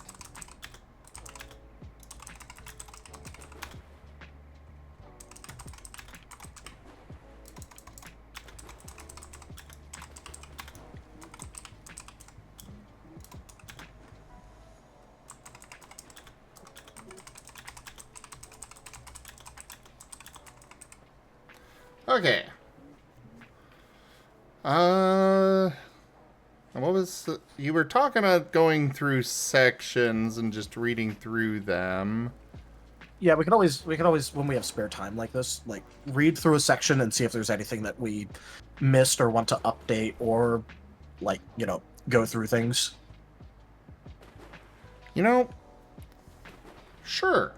Let's go with the combat explanation. Because I know I still need to actually finish writing that. Yeah, that's fair. I was gonna recommend we started with combat anyway because it's the one that's most likely in need of adjustments. Yeah. I'm gonna be right back really quickly. I'm gonna use the bathroom. All right. You guys don't need me. You know that, my power of English is very weak.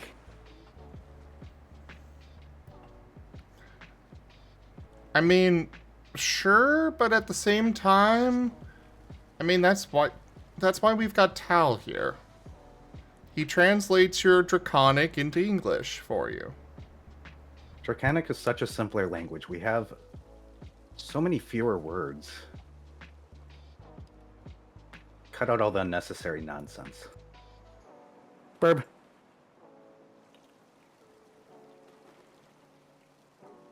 No, the burb is Gip Gap.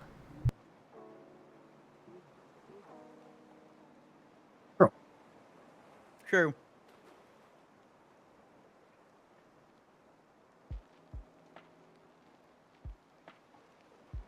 Though apparently Gip Gap has now become dog.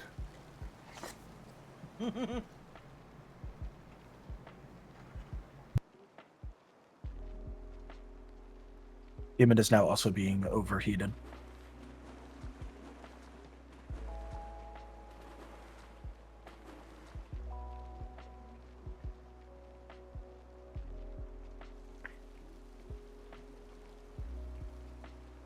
Yep. And there's also Ren, who's not supposed to be talking. And yet he My is, boy- for some reason. My voice is better, Master. Oh, no, you are not back to normal yet. Mm. Okay. What's up? Slight sketch update. Ooh, very nice. Yeah, there you go.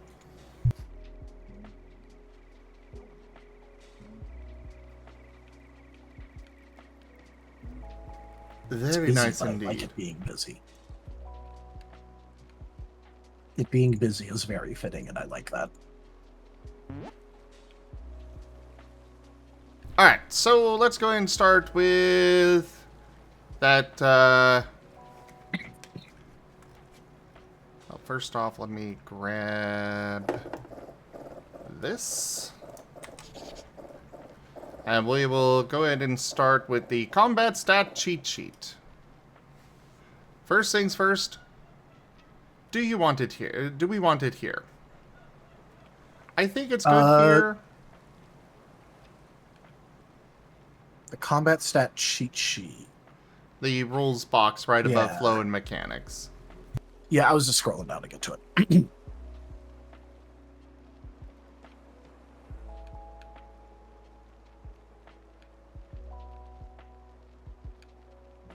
I guess we could move it below the flow and mechanics header. That's probably a better place for it to be, but I still think it should be near the top. Also, we need to change send for a ranged move to be emit, because I don't think that got control left.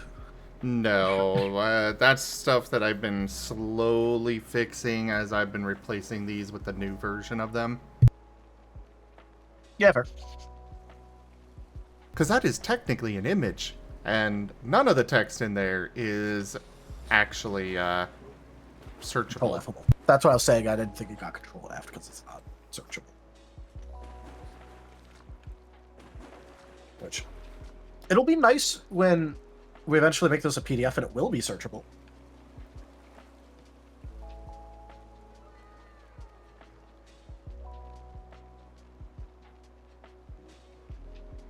You know, just have it be a PDF for download, available for download if people want to download it.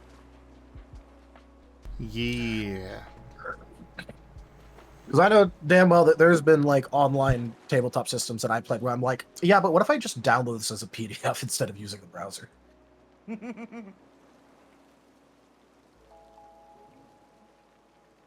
And now look at me. I have Scar up in like 5 different tabs because I have 5 current work windows, and I keep Scar on the leftmost tab of all of my work like windows. Yes. Same. It makes it very, very nice and easy to navigate to the dock whenever I want to. I have a preference of PDFs as well, honestly. I have the main dock open in 4 different tabs. No, 3.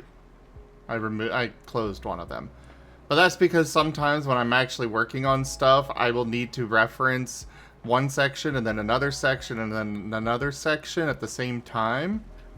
So I just have all of these open in different windows to those sections.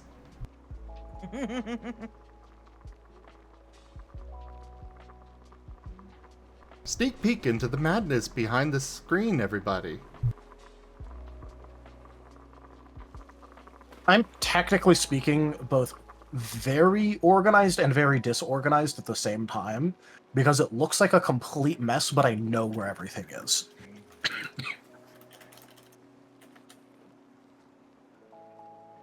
Me on the opposite side of the spectrum, only open windows when I need them, because otherwise I end up with 82 of them and I don't remember which one's which anymore. I use bookmarks. Like this right here is a prime example of a time where I'm gonna be opening this in a separate window.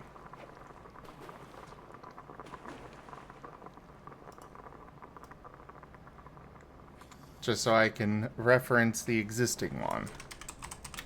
Before we dive into the flow and mechanics of combat,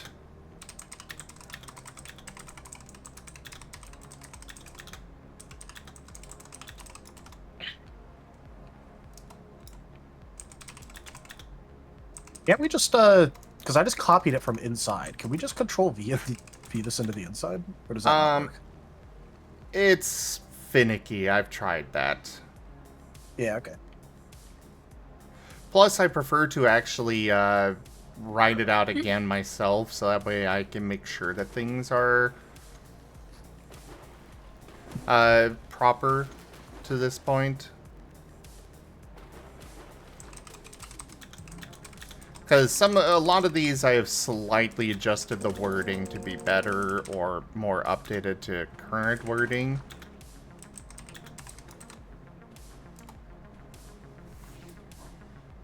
I'll fix the actual formatting of these later. And by later, I probably mean like, 8 months from now.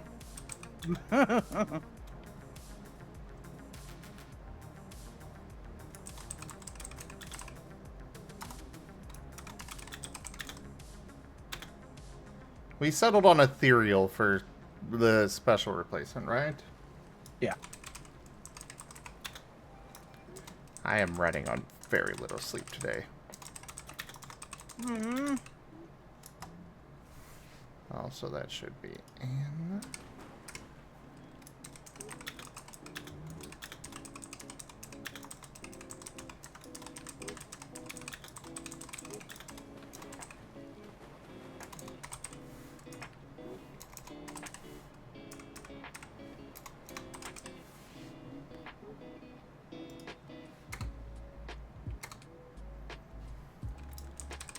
It refers to an expertise. That choice is up to you to justify the expertise you use to your storyteller. But most often, you will simply use your highest expertise. Using the expertise as part of your description is a great way to earn a bonus via the Creative Solutions system.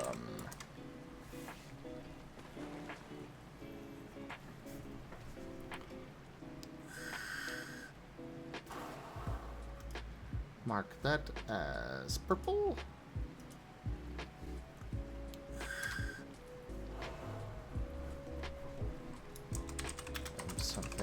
refers to a skill in combat. The skill to use is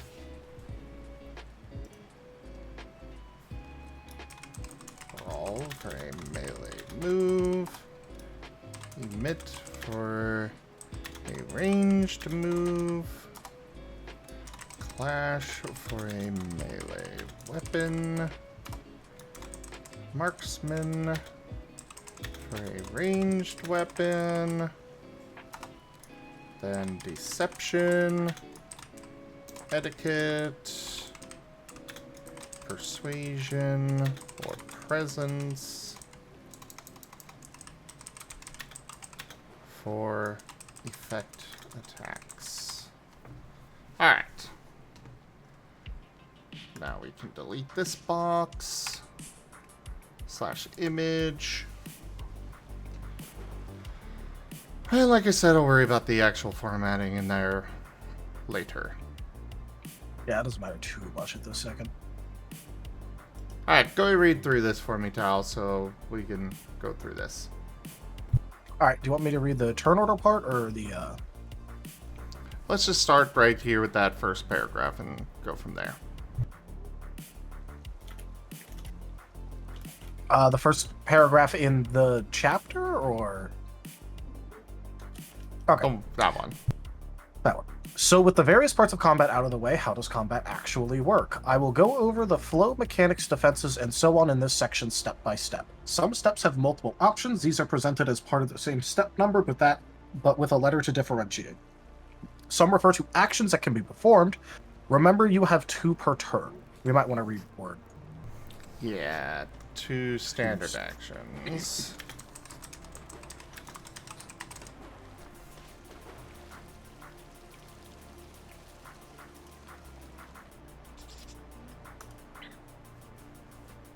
Alright. I think that's good otherwise. Yeah. Greaves' notes do ensure that you're familiar with the dots versus dice box under the dice, dots, and moving section of chapter 1. Next, you rated my stream with 31 viewers. Raichu! Thank you very much for that raid. Also, Zerda, yes, I am a G-Shep right now.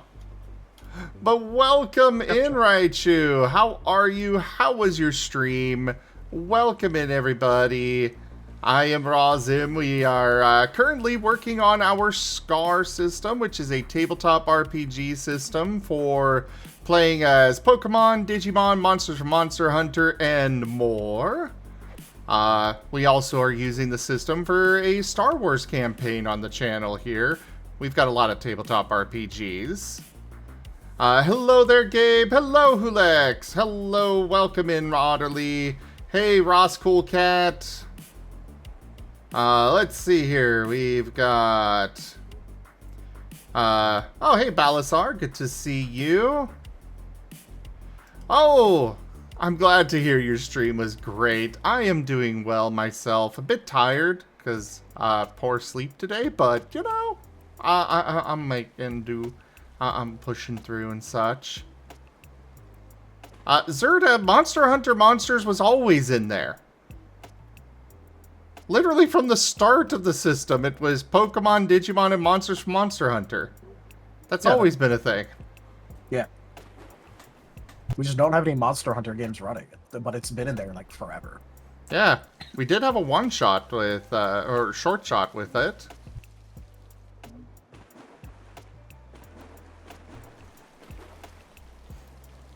But, Raichu, would you like a random clip from your channel brought up, or would you like a regular shout-out? And, yeah, welcome in, everybody. Like I said, we're working on our custom SCAR system for playing as those things right now. Here in about a half hour, we're going to be switching over to one of our Digimon tabletop RPG campaigns. We also have Conrad, one of the artists that I manage for, down there in the bottom left, working on a 3D model. Then we do a lot of variety of games here. Earlier today I did some 2 Point Museum. We recently have been doing some Star Wars Jedi Fallen Order.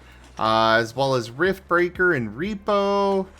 And then otherwise, we've got a bunch of tabletop games. Pathfinder, several Pokemon games, couple of Digimon ones, the Star Wars campaign I mentioned. So everybody, do hit that follow button. Come join us again. And for those already here, go share the love with Raichu, please. Yeah. And also, we're using the TF Talkies. You know, for those of you that are into transformation, I've got over 40 forms that you can turn me into. Using the potion redeems. Here is the explanation on how those go, as well as a cheat sheet for all the different forms and how to get to them. So, enjoy!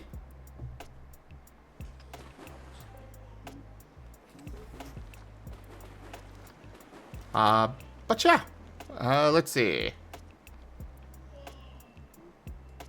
So the Greaves Notes box here. Do ensure that you are familiar with the dots versus dice box under the dice, dots, and rolling section in Chapter 1. Yeah, that's fine as is. Yeah. So, number 1, turn order.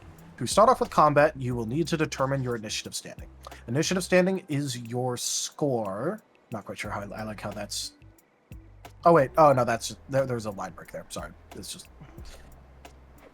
Funnily enough, on my screen, I have the miniature perforation thing, so sometimes when it lines up perfectly, I don't realize it's a new page.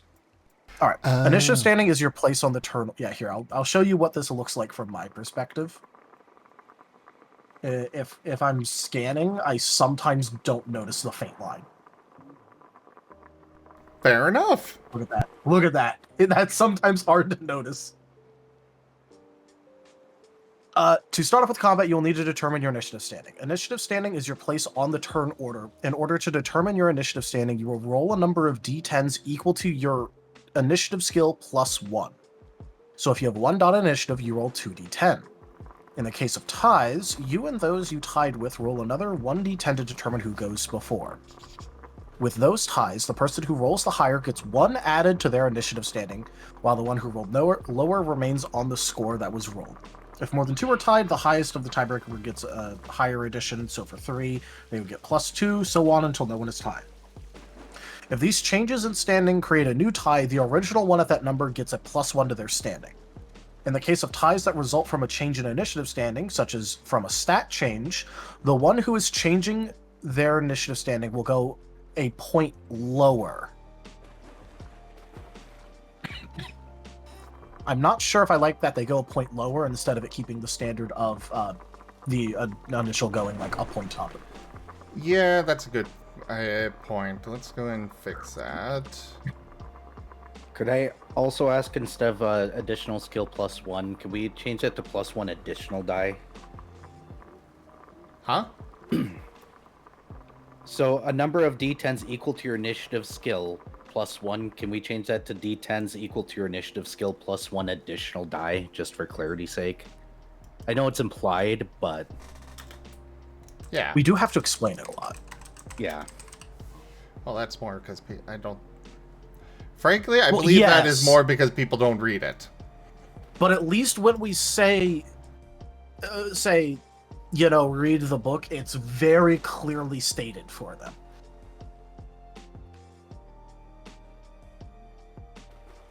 Alright. In the case of ties that result from a change in initiative standing, such as from a stat change, the one who is changing their initiative... the original one... There, let's just cross this out. The original holder of the initiative standing will have their score go up by 1, just as with the other tiebreakers. That look good? Yep. Alright. All right. Oh my God. There are many things that can change the turn order during combat, such as initiative stat changes. Each time the turn order is impacted, your initiative standing is changed by 10. Changes to the turn order go into effect at the start of the next round. So if you have an initiative standing of 4 and gain an initiative buff, your initiative standing becomes 14. If you suffer an initiative debuff, your initiative becomes -4. I think you should put if you instead suffer Where? initiative debuff. Like here where it says if you suffer an initiative debuff, your initiative becomes -4. Yeah, that's a good idea. Just for clarity, just like, Did I'll wait till you're done. Could you move that? Oh, that works. There we go. Do you think we should include or change or add in the word factor? Your initiative standing is changed by a factor of 10.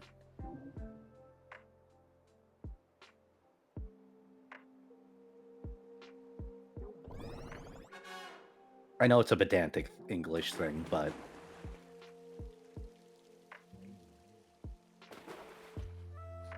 I mean, I wouldn't be against it. Sure. It's technically more correct.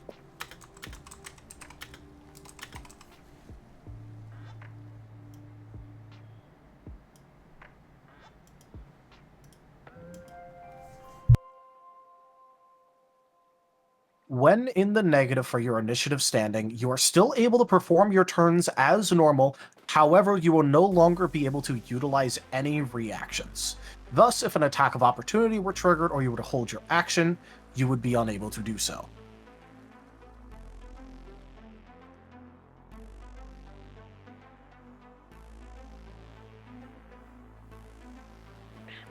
One thing that I do notice with this, it says you wanted to hold your reaction.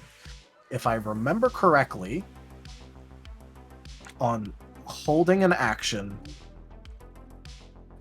scrolling up, first off, you can hold the rest of your actions by utilizing your quick action. In order to do this, you need to specify a specific trigger that you are waiting for. For example, you could specify that someone shows hostile intent, an enemy comes within range, or an ally getting hurt. After this trigger, you immediately take your remaining actions. You do not need to specify what actions you are taking when holding them. Your held actions will interrupt the triggering action or event, though it does not, without specifically stopping actions, such as with a condition, prevent the action from happening. We have a crossed out section about using a reaction to take your actions immediately after the triggering action. So technically speaking, it no longer costs a reaction to hold your turn. I still like the idea of them not being able to hold an action if they are in the negatives, but we can remove the specific wording about it's thus you can not do that.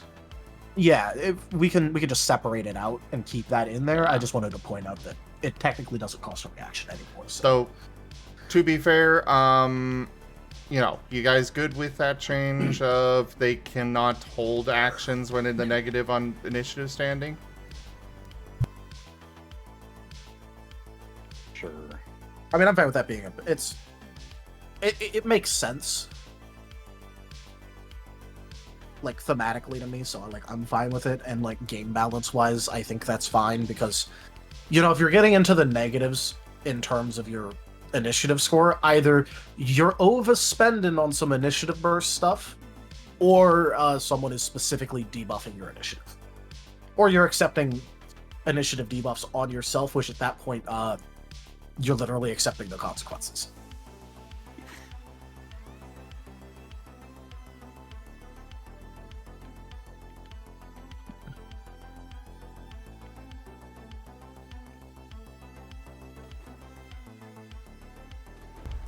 Thus, if an attack of opportunity were triggered... Oh, I worded that bad. Yeah.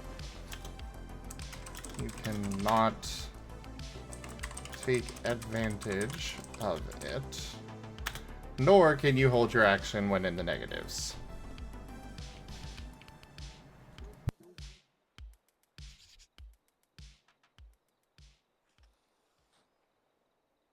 Look good? I'm fine with it. Alright, on to the next section. Alright. 2A, attack. Whether you are attacking with a weapon, move, or something else, one option you have is to attack. To start with, you need to make an accuracy check, then it moves to power provided the accuracy was successful. Accuracy checks. On your turn, you have 2 standard actions as stated above. With many of these, you need to make some manner of accuracy check. When you are doing anything against someone else, you will need to make some form of accuracy roll against their relevant defensive score. After this, it goes to damage. Do remember that no matter what the situation is, the attacker wins in the case of ties. Greaves note, by default, all moves start at 0 accuracy. This means they do not have a bonus or a penalty to the natural dice pool. Just one small wording update. Goes to the power stage. Yeah. I'm not going to bother accuracy- highlighting that. Yeah, that's technically just fixing the term. Accuracy for attacks. When attacking someone, you need to roll for accuracy first. Accuracy is a .d10 roll of attribute plus expertise plus skill plus accuracy of the move.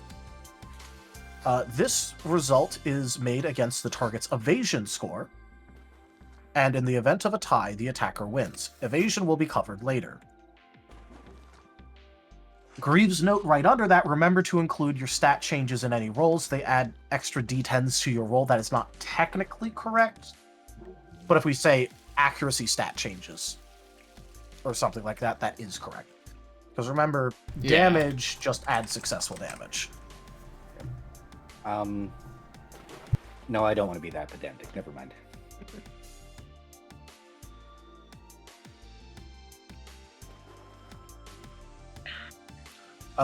I will say we should probably change the word move to attack. All right. And that's just, again, not going to bother highlighting. Accuracy for effect moves. For effect moves, as well as for the extra effects on physical and ethereal moves, most of them come with a percentage chance for triggering. You will need to roll D% in order to determine if the effect actually happens. When the effect triggers, you roll soul plus expertise plus skill against their soul save. More information on these can be found in the conditions chapter. Do we not? I guess we don't have actual rules for the application phase for effects in the combat section. I guess that is just down in chapter 8. Alrighty, I'll make a note for that to be added.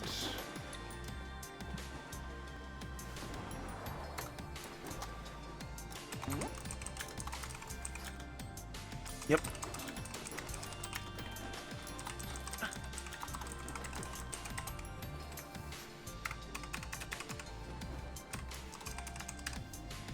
Okay. Defensive scores. When it comes to defending against anything, the stat is a set number. The evasion score is a set number made up of their attribute plus expertise plus evasion divided by 2 and following the normal rules for rounding.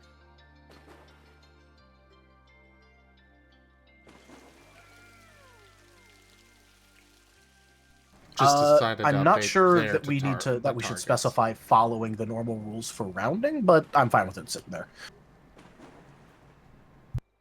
Because everything follows the rules for rounding. But your integrity score is composed of your attribute plus expertise plus integrity divided by 2. So, I guess up here it says targets now, but down here it says your. Good point. That And should down here keep it that says your. standard. Integrity score is composed of the targets. There we go. soul save is that. Alright, that good? Yep. Your storyteller is welcome to allow other stat combinations for the resistance of certain effect moves, such as Vigor being used against poison. However, the default is as listed above and is allowed regardless of any exceptions. Bonuses and penalties from armor, maneuver, specialties, and so on are not divided by 2. One thing we could add real quick to that line is put stat changes in the armors, maneuvers, specialties, and so on. Like, I know there's the and so on, but putting stat changes there is probably just helpful. Did we want to change the wording a little bit at the beginning to say bonus and penalties are applied externally, therefore armor, maneuver, specialty, stat changes, and so on are not divided by 2? Just that way people know those numbers are outside of this particular math equation. I know this is I know it's one of those pedantic over-explanation things, but... I'm fine with it. It makes it pretty clear. And that way, again, when people ask, we could just go, hey, you know, or being able to point to the book and it being clear is... Yeah.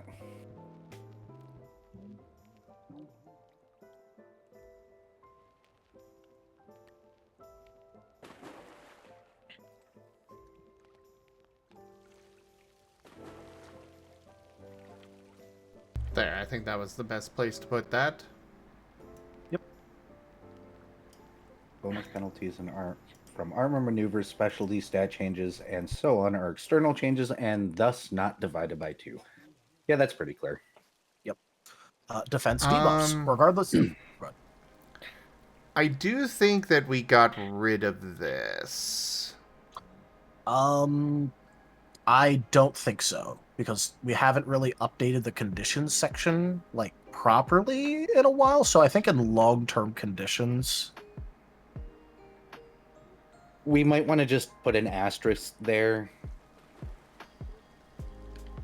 Of the... Yeah, poison, it does specifically say it can be resisted using Vigor plus Integrity. Yeah. Well, yes, We but... could-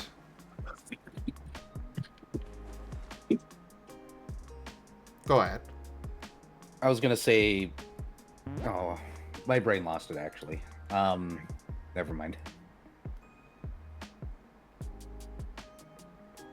But it does specifically say it down in poison, so if we do want to Thanos snap that, just make sure to Thanos snap it in poison, or just leave it in one place. Well, I mean, poison is fine with this. This is your storyteller allowing other stat combinations. Because this Do we was want to just shorten something it to from... exceptions may apply? This is a holdover from prior rules where we didn't actually have set rules on what your soul save would be and what your resistance is. But nowadays we actually have everything has 2 different skills you can use to resist them. Yeah.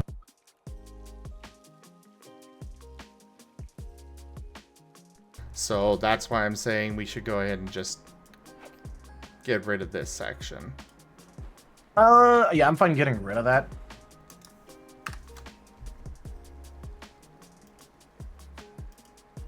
Because that's about resistance anyway. This is about the defensive scores. Yeah.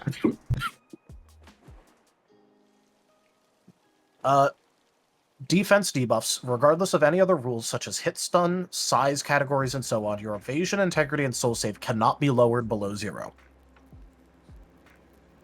Yeah. Power check. After you have successfully hit a target, you then determine the power of your attack. The power is the overall potential for damage to the target. This number can be reduced via integrity and other means. That's probably just a holdover. We should probably get rid of that. Yeah. Because at one point it did. A long time ago. In order to do so, you take the power of the move, weapon, or whatever you are using, and add the skill and half of the attribute score associated with the attack. For example, you add the power of a physical melee move to your brawl skill as well as half of your body attribute, and then roll d10s equal to that amount. The result of this roll is then compared to the target's integrity score and reduced by that number to a minimum of 1 damage by default. There are some effects that may allow the reduction to 0, and if you do not roll at least 1 success with your d10 roll for power, then you do not get the chip damage as it is called. We need to get rid of this section. There are no effects that may allow the reduction to 0. Did we get rid of? Oh yeah, we did get rid of that. We tried adding it 3 separate times, and it didn't work every time. Yeah. We're not doing it at this point. We have learned better. That does not work.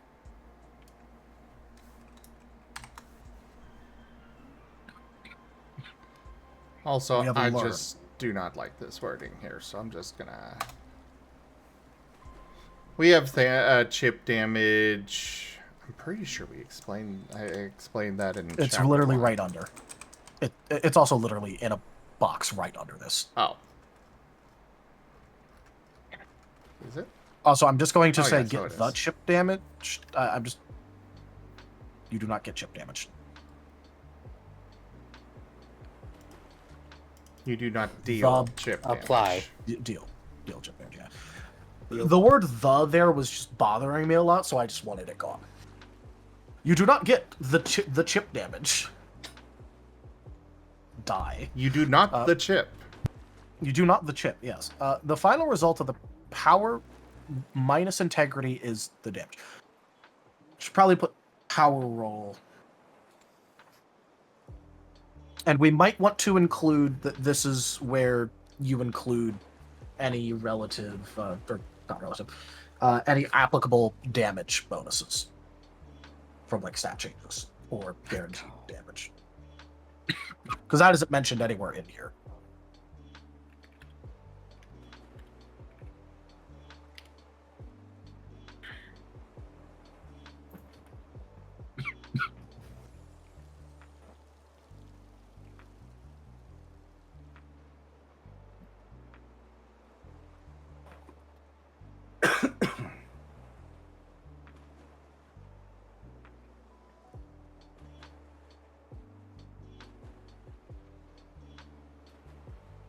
I think this is the last section we'll want to update before game.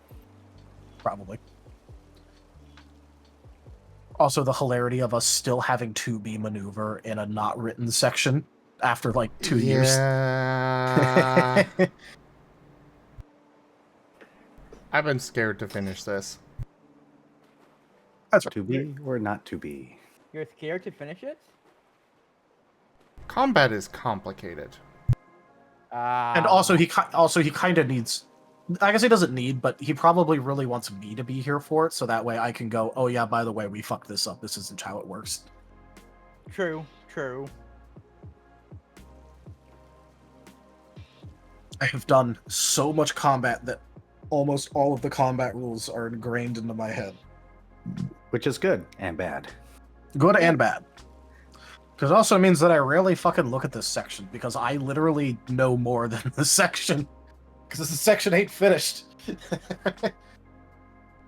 There, how's Isn't that it? You know, look? it's a.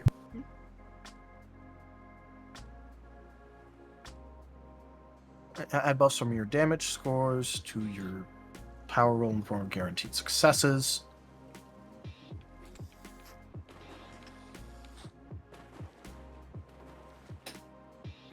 Final result of the power roll minus integrity is the damage. Even if the power is reduced to 0 damage, you are still considered to have hit the target for other effects that may apply, or may trigger. Chip damage with very few exceptions. As long as you roll at least 1 success on your power check, you will at least deal chip damage. By default, chip damage is 1 point of damage. That is not blocked by integrity.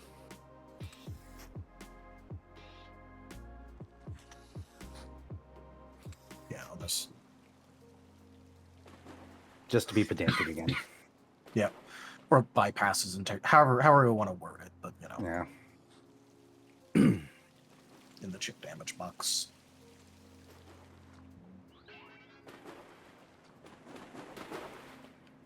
I will handle that when I actually redo that box to the new format. Yeah, fair. Okay. But And yeah, then then it goes there's to the 2B unwritten maneuver maneuvers. that's not been done at all. Yep. But at least even just reading through this, we have ironed out multiple horrible wordings and a technically outdated shit that was just sitting in here. Yes, feels good. Part of why I also haven't finished this section is that things were still rather up in the air with a lot of things. Yeah. By the way, it's really weird to legitimately get to say, I know more than the book, so I don't look at it, and it not just be a random ego trip. Naughty tell. I would roll up the newspaper, but there's reasons for this. But naughty tell. Look, I'm just saying, it's really weird it not just being some sort of ego trip statement. Well, yeah, but how often can you say that you're the developer of the system? Like, technically speaking, official dev once, unofficial dev, I've helped people out with their custom systems before, so, like, probably a couple, but, like, being able to look at the book and go, I know more than you was kind of funny. Yeah. That is kind of fun to say, though. All right. It's unserious, but funny. Well, on that note, thank you everybody for joining us so far on the stream today. That was DevTales, as well as an Marten stream. Check out our website, zgfgaming.com. We've got links for our Discord, Telegram, Mastodon, Blue Sky, Patreon, and more. They are on the website as well as down in the description below through our link tree. Thank you to my patrons, tippers, and subscribers. It is your support that keeps this channel alive and going. I cannot do this without your guys' help and your support, so thank you. Consider becoming a patron over at patreon.com/zgfgaming. It's one of the best ways to support the channel, though you can also do so by sharing the stream around, picking up packs of cards to stream loots, grabbing some merch over at zgfgaming.store, or tipping to the channel directly. But for now, thank you so much for joining. Don't forget to subscribe to our YouTube, and I bid you all the most fondest adieu. Bye-bye. Bye-bye.